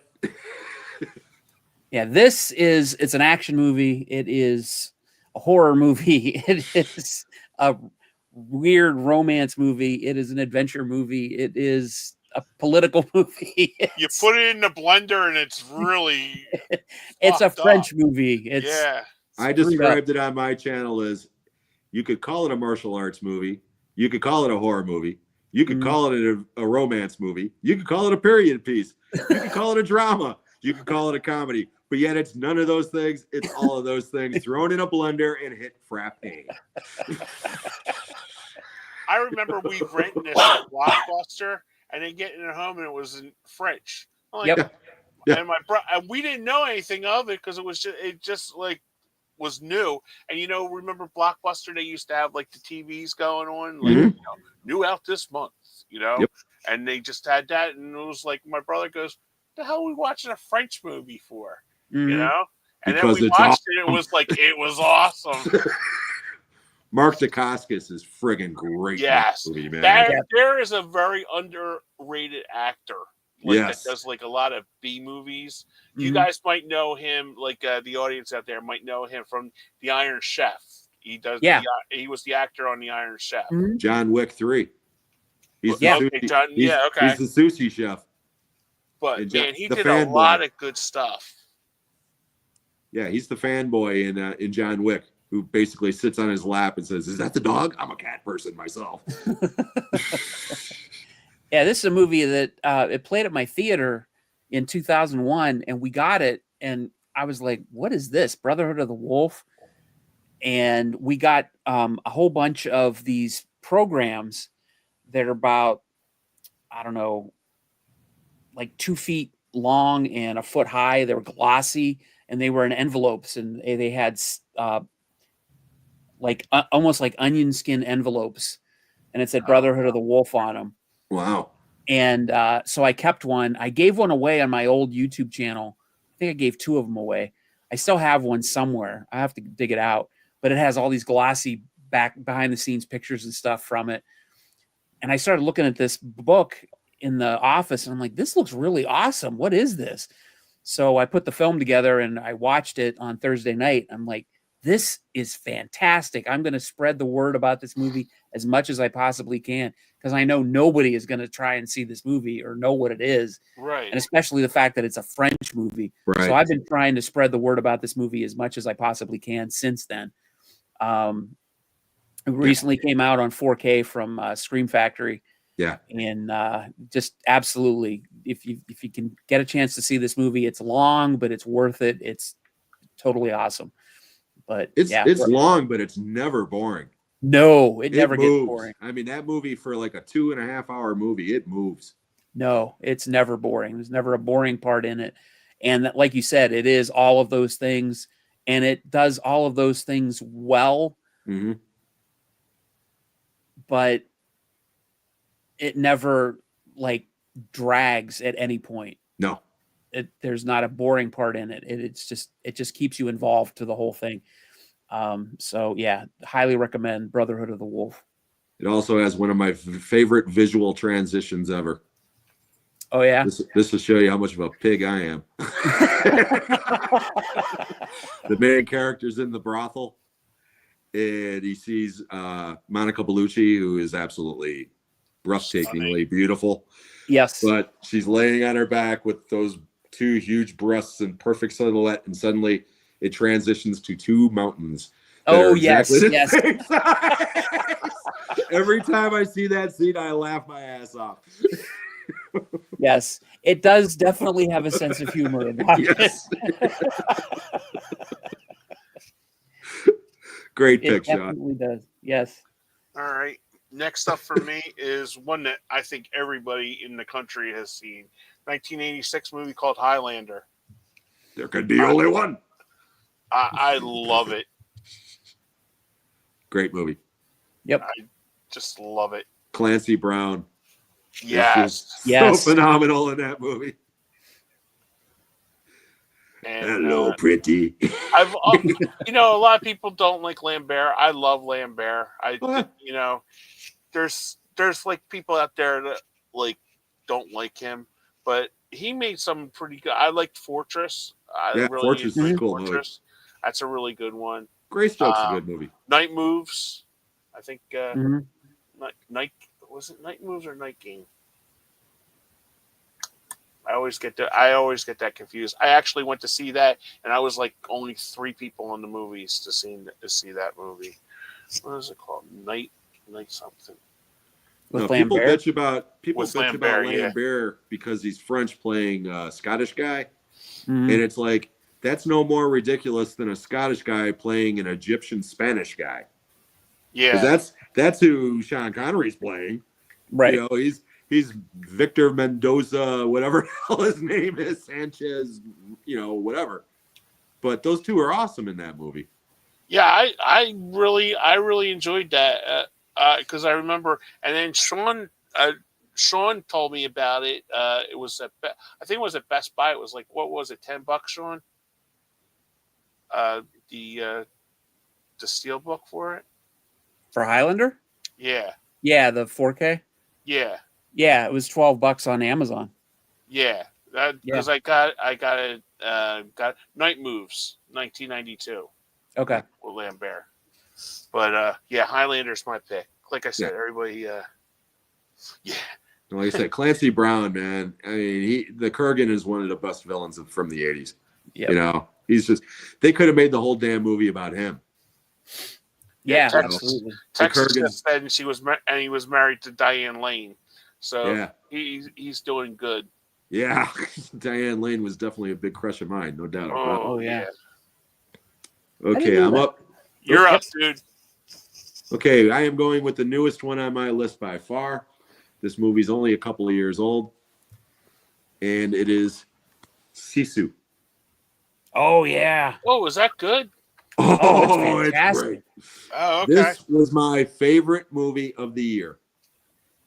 This is the movie that John Wick 4 wants to be. Yep. If John Wick had a grandpa in World War II, it would be this guy. Because all he does for an hour and a half is kill Nazis. And he does it good. And oh my God, Kenny, there is not an ounce of fat on this movie. Okay. It's like 96 minutes.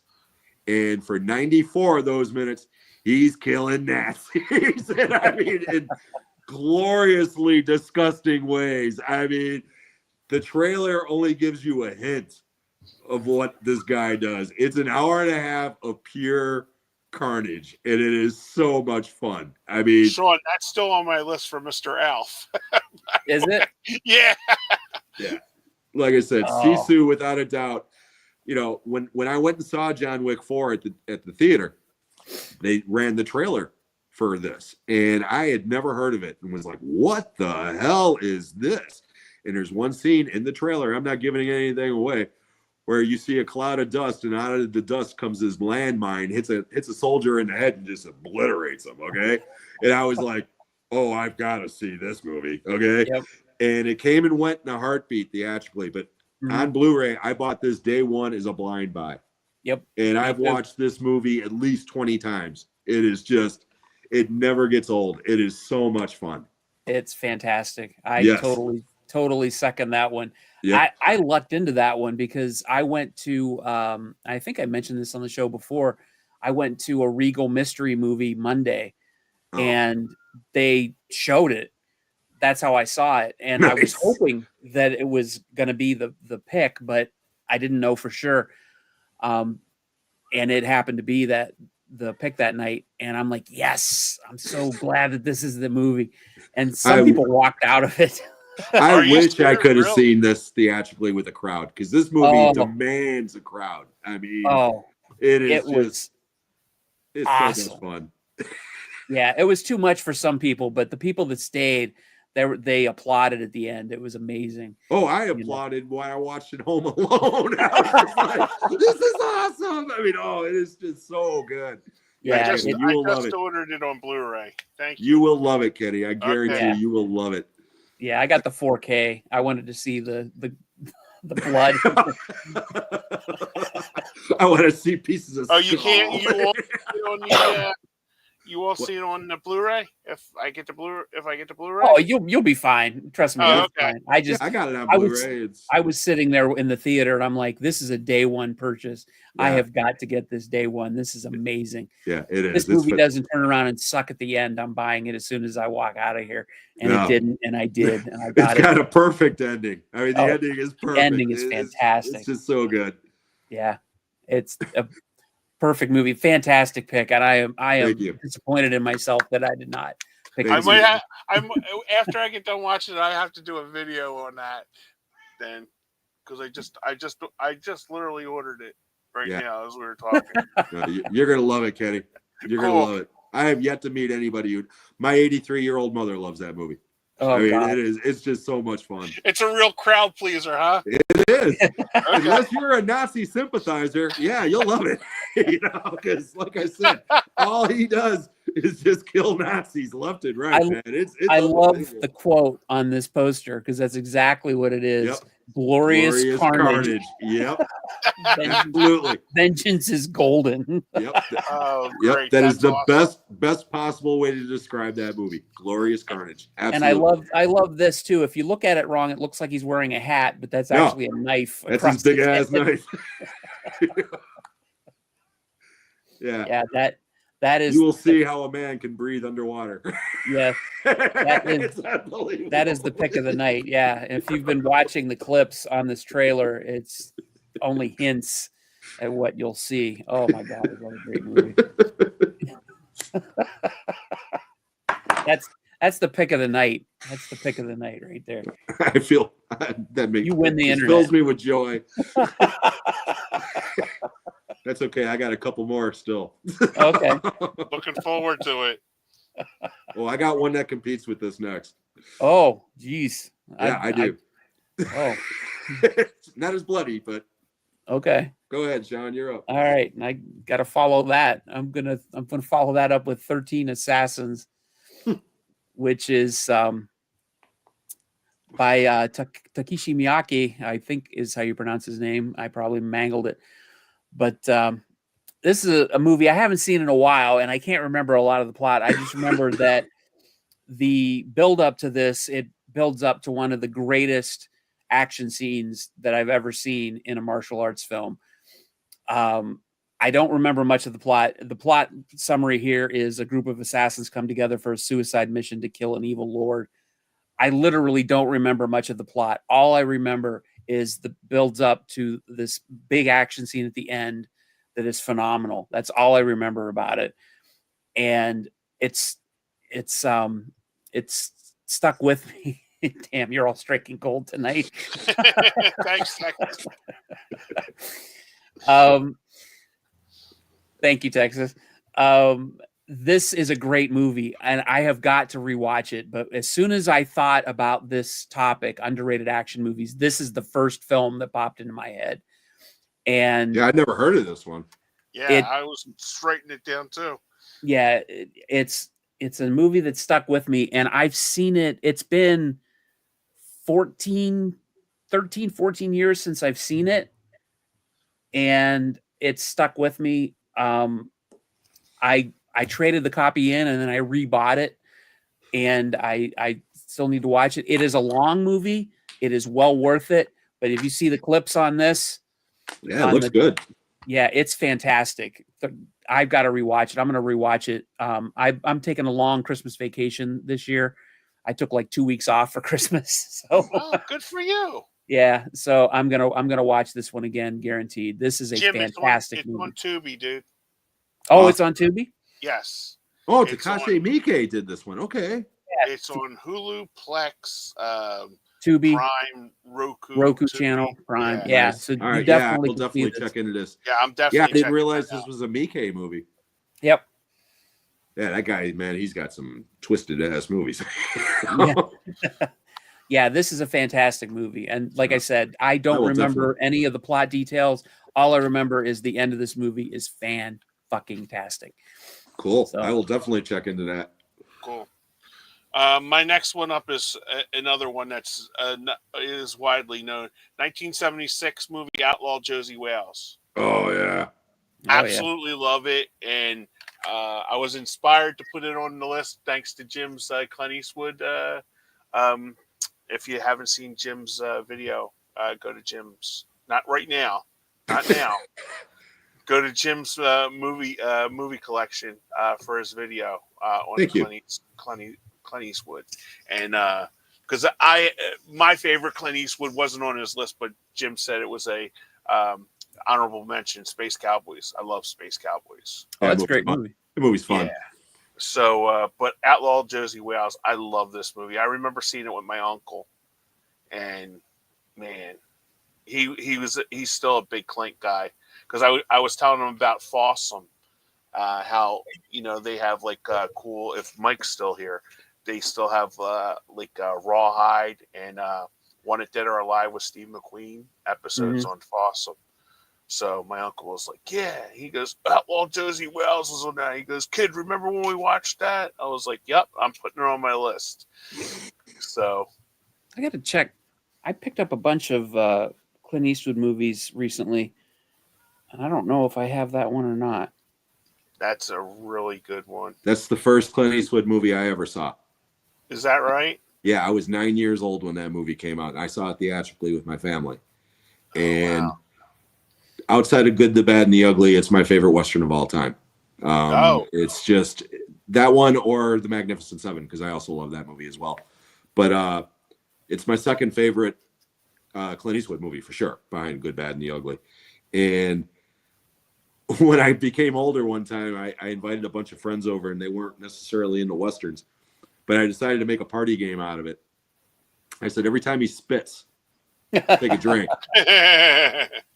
By the end of that movie, let's just say everybody loved that movie. I mean, it's such a fun movie. I mean, it's just so much fun, and I think it's probably my favorite Clint Eastwood character that he's ever played. He's just, you could tell he's having a ball doing that movie, just between spitting on the dog and then this elixirs. Oh, works on pretty much everything, huh? Works on everything.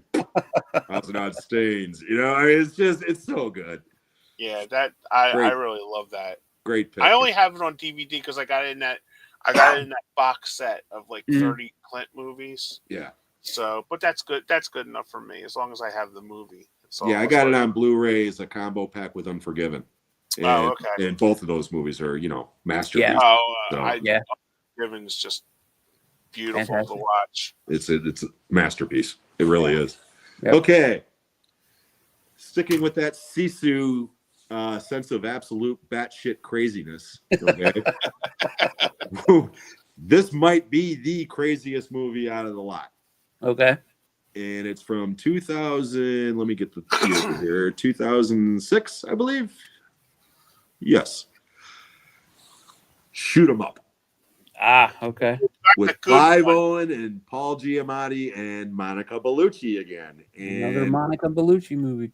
to show you how crazy this movie is, in the first 5 minutes alone, Yes. Clive Owen kills a man with a carrot, shoots about 15 guys while delivering a baby, and then cuts the delivery cord by shooting the umbilical cord, Cord.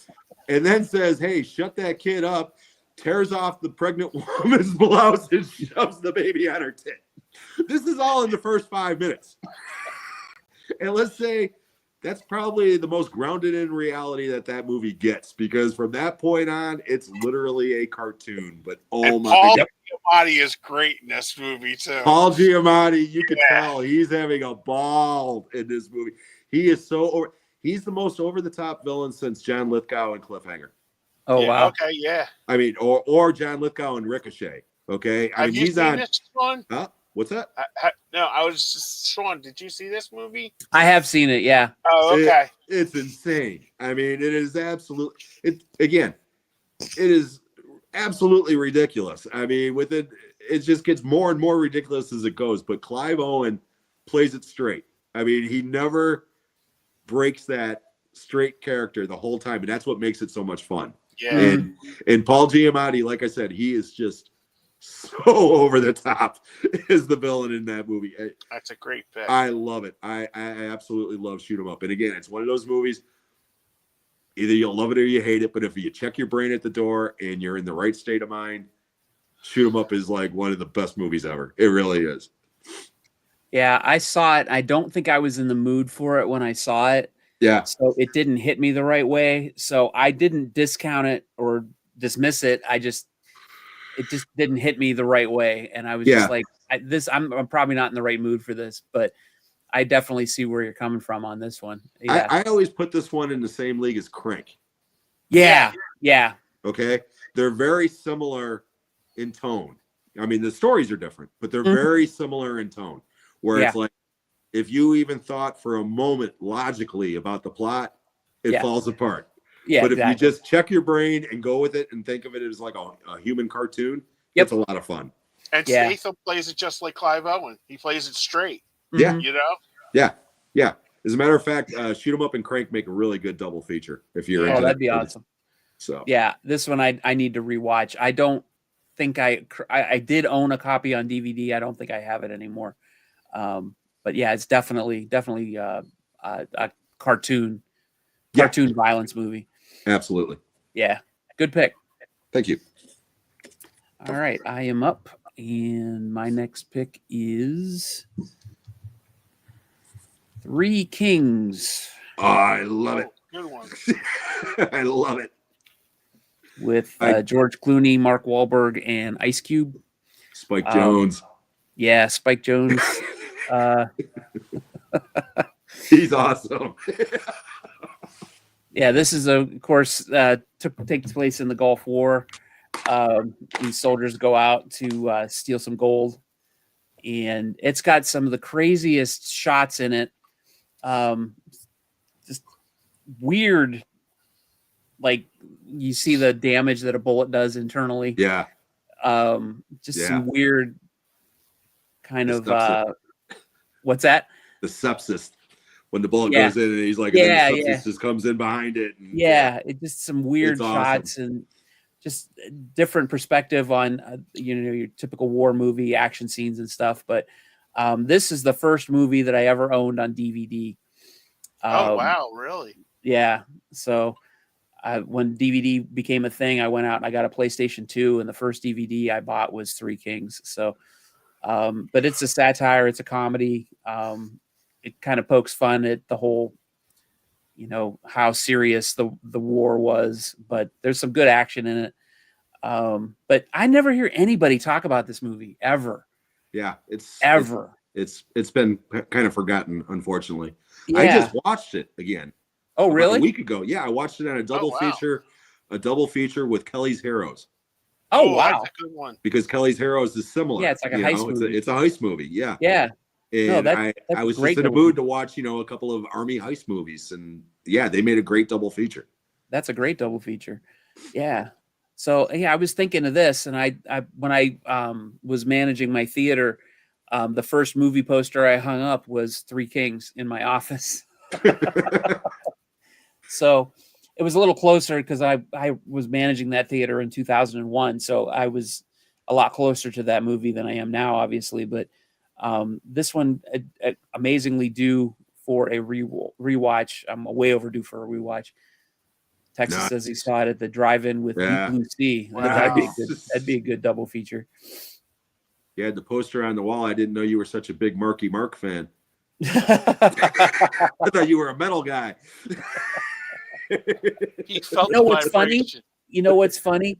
To do the research to get that job as a manager of that theater, I went to Cleveland to check out one of their own theaters, and I went to see Rockstar with Mark Wahlberg. Oh, shit. My God. Another movie I have not seen. Oh, it's a great movie. Yeah, I You heard like- it's decent. Yeah, if you like metal music, it's a great movie. Yeah, it's but like anyway, the Judas Priest story, isn't it? It was based on it originally, and then they twisted it around and screwed it up. But yeah, it's worth seeing. But anyway, Three Kings is my pick. If you haven't Great. seen it, Great definitely worth checking out, tracking down. Yeah, great Um, movie. Yeah, Ice Cube is good in it. Mark Wahlberg is good in it, but George Clooney is great in it. So, and it's on Pluto TV, so you can check it out for free. Awesome. All right, you want to do one more? Yeah, Yeah, we got I time. We got got one time more. for one more each. Okay, one more, and I'll be quick. And everybody's seen this movie. Mine is Demolition Man with There you go. with Sylvester Stallone. I another movie I really love. I feel like a cannoli. Skulls. Yeah.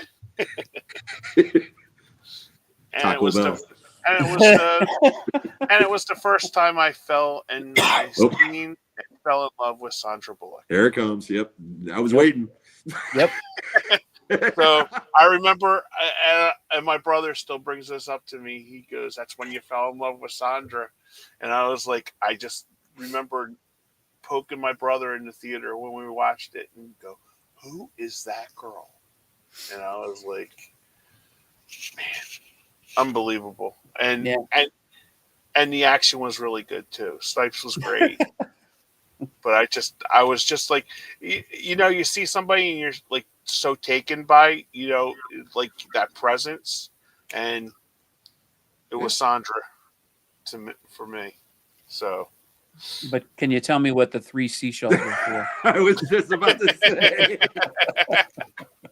that bit is great in that movie. This, especially when he goes over and he just starts swearing and all the papers coming out. So much for the seashells. yeah, it is Right. coming 4K movie. Yeah, you're right. Yeah, it's a Yep. fun movie. There Fun she movie. is. Yeah, it's a lot of fun. I watched it maybe 2 years ago, revisited it. I hadn't seen it in a long time. It's a lot of fun. Yeah, over the top. Yeah, very over the top and kind of hilarious how they painted the future, but they were almost right on a few things. They were right on quite a few things. Yeah, Thank God everything's not Taco Bell. that's true. Although everywhere else in the world is Pizza Hut. Right. It's only Taco Bell in America. I'm moving to France so I can get Pizza Hut. Okay. All right, you're up, Jim. My last official pick of the night is from 1998, I believe. 1999.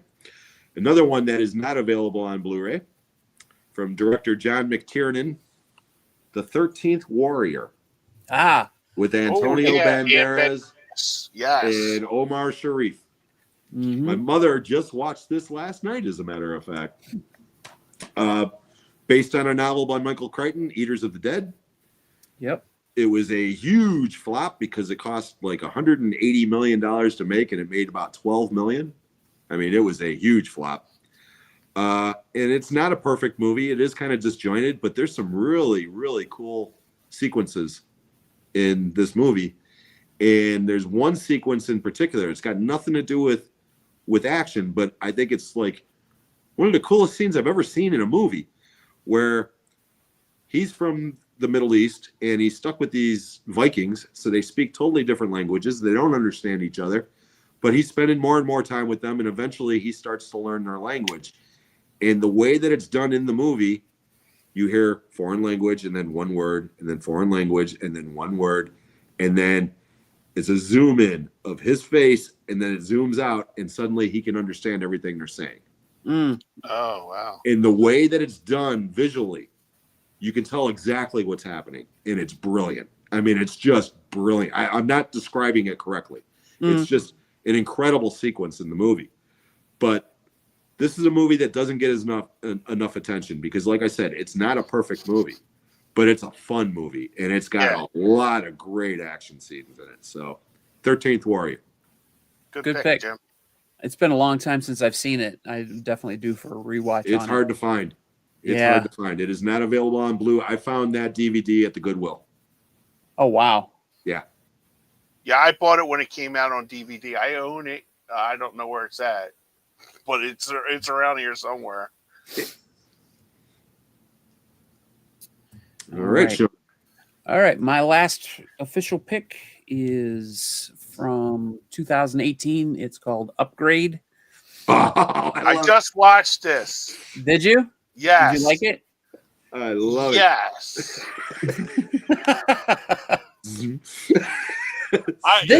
You told me about it. That's why I watched it, and it was good. It was like it kind of like well, you go into it. It's your pick, dude. Yeah. Well, this is a movie that I totally was just caught me by surprise. I totally wasn't expecting it at all. I had no idea what I was getting into. Somebody had mentioned it to me, and I just got blown away by it. But from the first scene, I was just like, holy shit. And it got me from the beginning and totally just blew me away. I don't want to spoil too much about it, but if you can see the trailer that's playing, it gives quite a bit of it. The girl is beautiful. The wife, beautiful. Yeah. Logan Marshall Green is phenomenal in that movie. The way that he moves. Yeah. The camera work is phenomenal. The action scenes, I wouldn't call it a martial arts film, but it's very martial arts-esque. Yeah. But it's just phenomenal. And then it's got some sci-fi elements to it. It's just a really surprising film. And being as recent as it is, it's only 6 years old. I never hear anybody talk about it. And I really think it needs to get more views. It's 6 years old. I don't think it's aged badly. I think it's still, for 6 years old, things can change quite a bit over the course of time. Even 6 years, something could look ridiculous, but I think this still stands up. But yeah, it's a lot of fun. I can't say enough good things about it. So that's my pick. It's a great movie. And what's funny about you picking that movie, because I haven't even told you guys about this. My wife, she suffers from fibromyalgia, whatever the hell it's called, with her feet. To the point where some days she can't even get out of bed and walk. Okay. Oh, wow. And they've tried all kinds of different medications and this and that and the other. Well, next week she's going in and having a little implant placed next to her spinal cord. Oh, wow. Which will mess with the electronic signals going down to her feet. She did like a test run a couple of weeks ago and it worked great. So now she's getting the real thing put in. Oh, wow. But when we went to her doctor the other day, we were talking about this. I asked the doctor, I was like, hey, doc, you ever seen a movie called Upgrade? And he's like, no. And I'm like, watch that movie and then tell me if that's going to happen to my wife, because if she starts hearing voices in her head, I'm getting the hell out. Yeah, if you see like a little caterpillar or like a little bug, I'm out the door, man. No, great movie, Sean. Great movie. Thank you. All right. Did you guys pick movies this week? Yes. I have my to-be pick of the week. Yes, and I have my pick of the week as well. All right. Is an Asylum movie. So you boys will be staying up late tonight to watch this. It's Snow White and the Seven Samurai by the Asylum. It's a 2024 classic, so it's got to be good because it's from the great people of the asylum. Not a sponsor. Give us free movies. So, but I have no idea what the hell this is about. But I watched the trailer for it. It looks so good. It looks so great. So it's called Snow White and the Seven Samurai. It's a 2024 movie by the great people of the asylum. So check it out. Wait, you haven't watched it yet? You're recommending it? Usually the ones that I'm recommending are like blind picks. So check it out. Let me know. Get how this works, Kenny. Yeah, I thought this was. I watched this movie. Here, check it out. But yeah, so it's an asylum movie, and you know what? It's an asylum movie. It can't be all that bad. So, He's killing me over here. as Joe Bob says, check it out.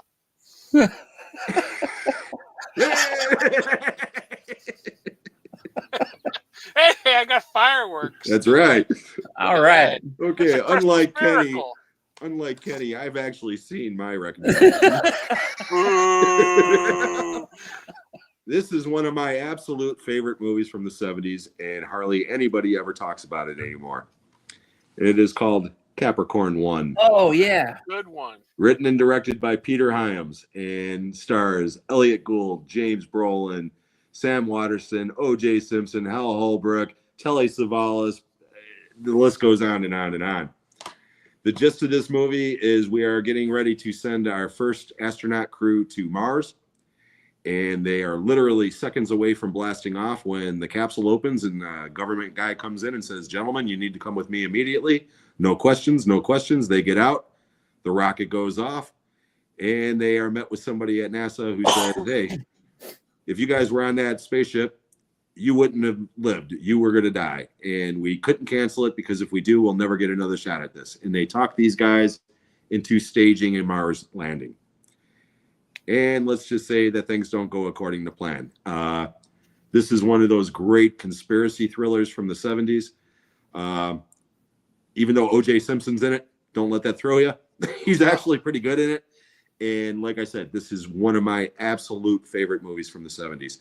The version that I've got is on Blu-ray from Shout Factory. It is very cheap, but I know you can stream this on HBO Max, and I'm sure it's available on other places as well. So my recommendation is Capricorn 1. Good pick. Thank you. Awesome pick. I saw that theatrically, Me too. and my dad took me to see it. Yep. Me too. And it was just one of those kind of movies that the zeitgeist was kind of right at the time because it was just, it was the 70s, late 70s, I Mhm. believe.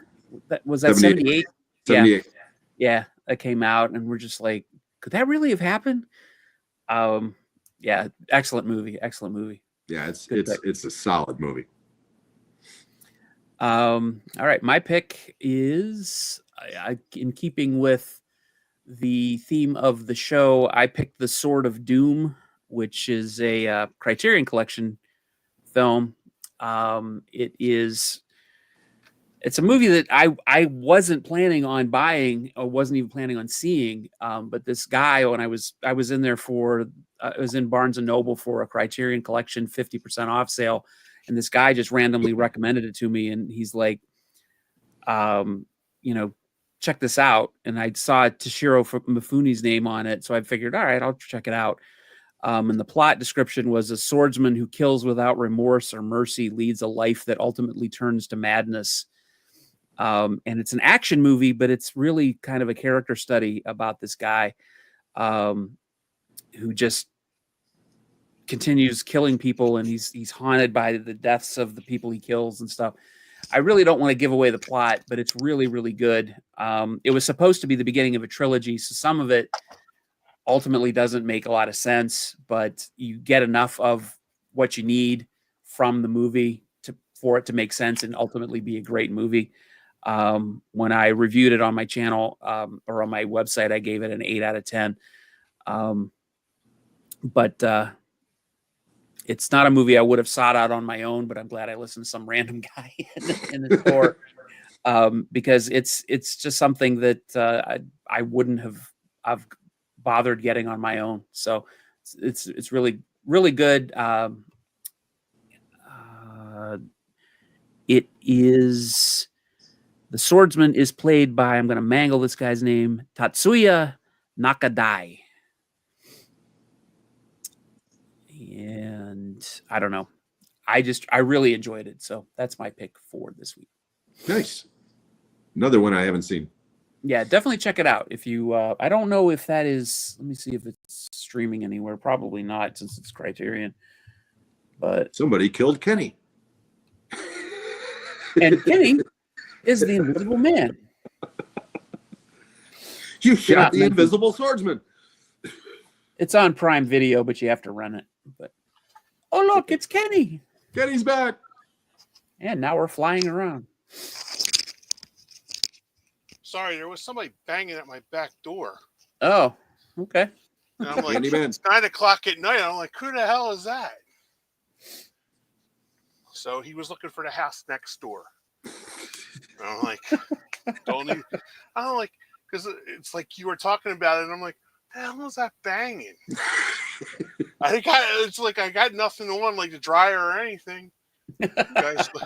Guys like 6'10"? I'm like, no. That one. Thank God we weren't doing the horror movies tonight. Give you Right. that would have would've scared creeped the you shit out. out of me. But I just like heard this like constant banging, and I was like, oh man, I'm sorry.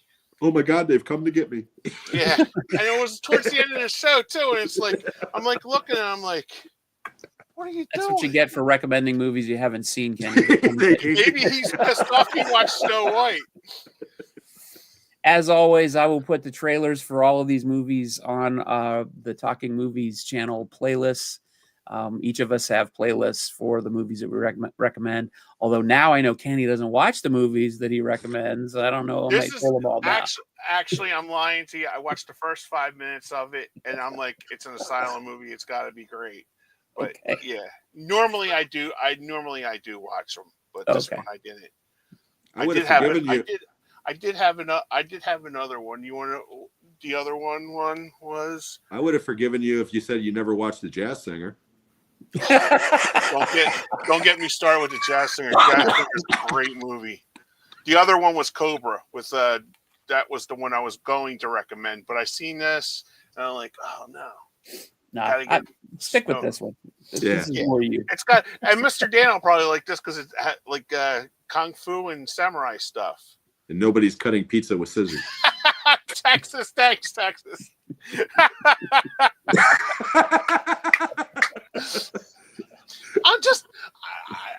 I didn't want. Did you guys hear the banging? No, I didn't. No. Oh, okay. No, we came back and you were gone. Oh, okay. Yeah, because it started when Sean goes, and my pick is sort of it was recommended, and then I heard bang, bang. I'm like, what the hell is going on? There's like, I already did my laundry. It's like there was nothing, in the kitchen or anything. And I look out, this guy's just like standing. He goes, 6'10"? Like, no. And I'm like, I like point it like literally right there. He goes, oh, my bad. I'm like, that's a horror movie start, Kenny. Yeah, yep. I was just gonna say you see a dead fat corpse, He got the right house. Man, our ratings are going to go through the roof. I'm telling you. But, all right. I'm sorry, guys. That's all right. Just make sure you're okay. Yeah, I'm literally fine. I just I didn't want the banging to continue, through the end of our show. All right. So we couldn't hear it. So yeah, podcaster disappears in the middle of podcast. Where did he go? All right, guys. Well, that's the end of the show. We have gone through our list. We've done our picks. We did have some picks from the chat. I did want to acknowledge them. Let me go back and find them real quick. Yeah, movie had Hardcore Henry. Hardcore Henry was. That's a wild movie. Yeah, that's a great movie. I've seen that. I own that one. That one's good. There was another one. I think it was called Mr. Six. And I wanted to acknowledge that before we logged out for the night. Oh, where did I see that?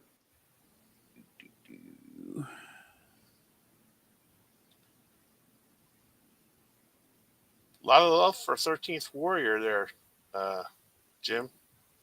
Yeah, it's an underrated one. Yeah, Mr. Six. Texas brought it up. Okay. So take a look real Mr. quick on Six. that, and then we'll sign up. Mr. Six. There's a Mr. Six from 2015. Looks Is like that the a one you're Michael talking Oakley. about, Texas? Was that one that Sean brought up? Yep. Cool. Cool. All right. Yeah, I'll look into that, Texas. Thanks, Texas. All right. It's streaming on Fossum and on Tubi. So we will Oh, check that awesome. out. Cool. All right. So thank you very much, Texas. Thanks for everybody joining in on the chat tonight. And thanks everybody who is listening on the replay. And as always, we will be back in 2 weeks on December 17th. Man, it's hard to believe 2 weeks is December 17th. About it. We will have a topic for you that will probably be holiday related, I am thinking. Bah So, humbug. so thanks for watching, guys. As always, Kenny, thank you. Jim, thank you. Thank you, guys. Have Come a on, great come on, day. come on, come on, come on. Nope. Uh, I got the fireworks when it counted, though. Yeah, for your pick. oh, well, it's time for the blue pill, Jim. Yeah. Third one today. Got it, Have a guys. good night, guys. Have a great night, guys. Take care. Good night.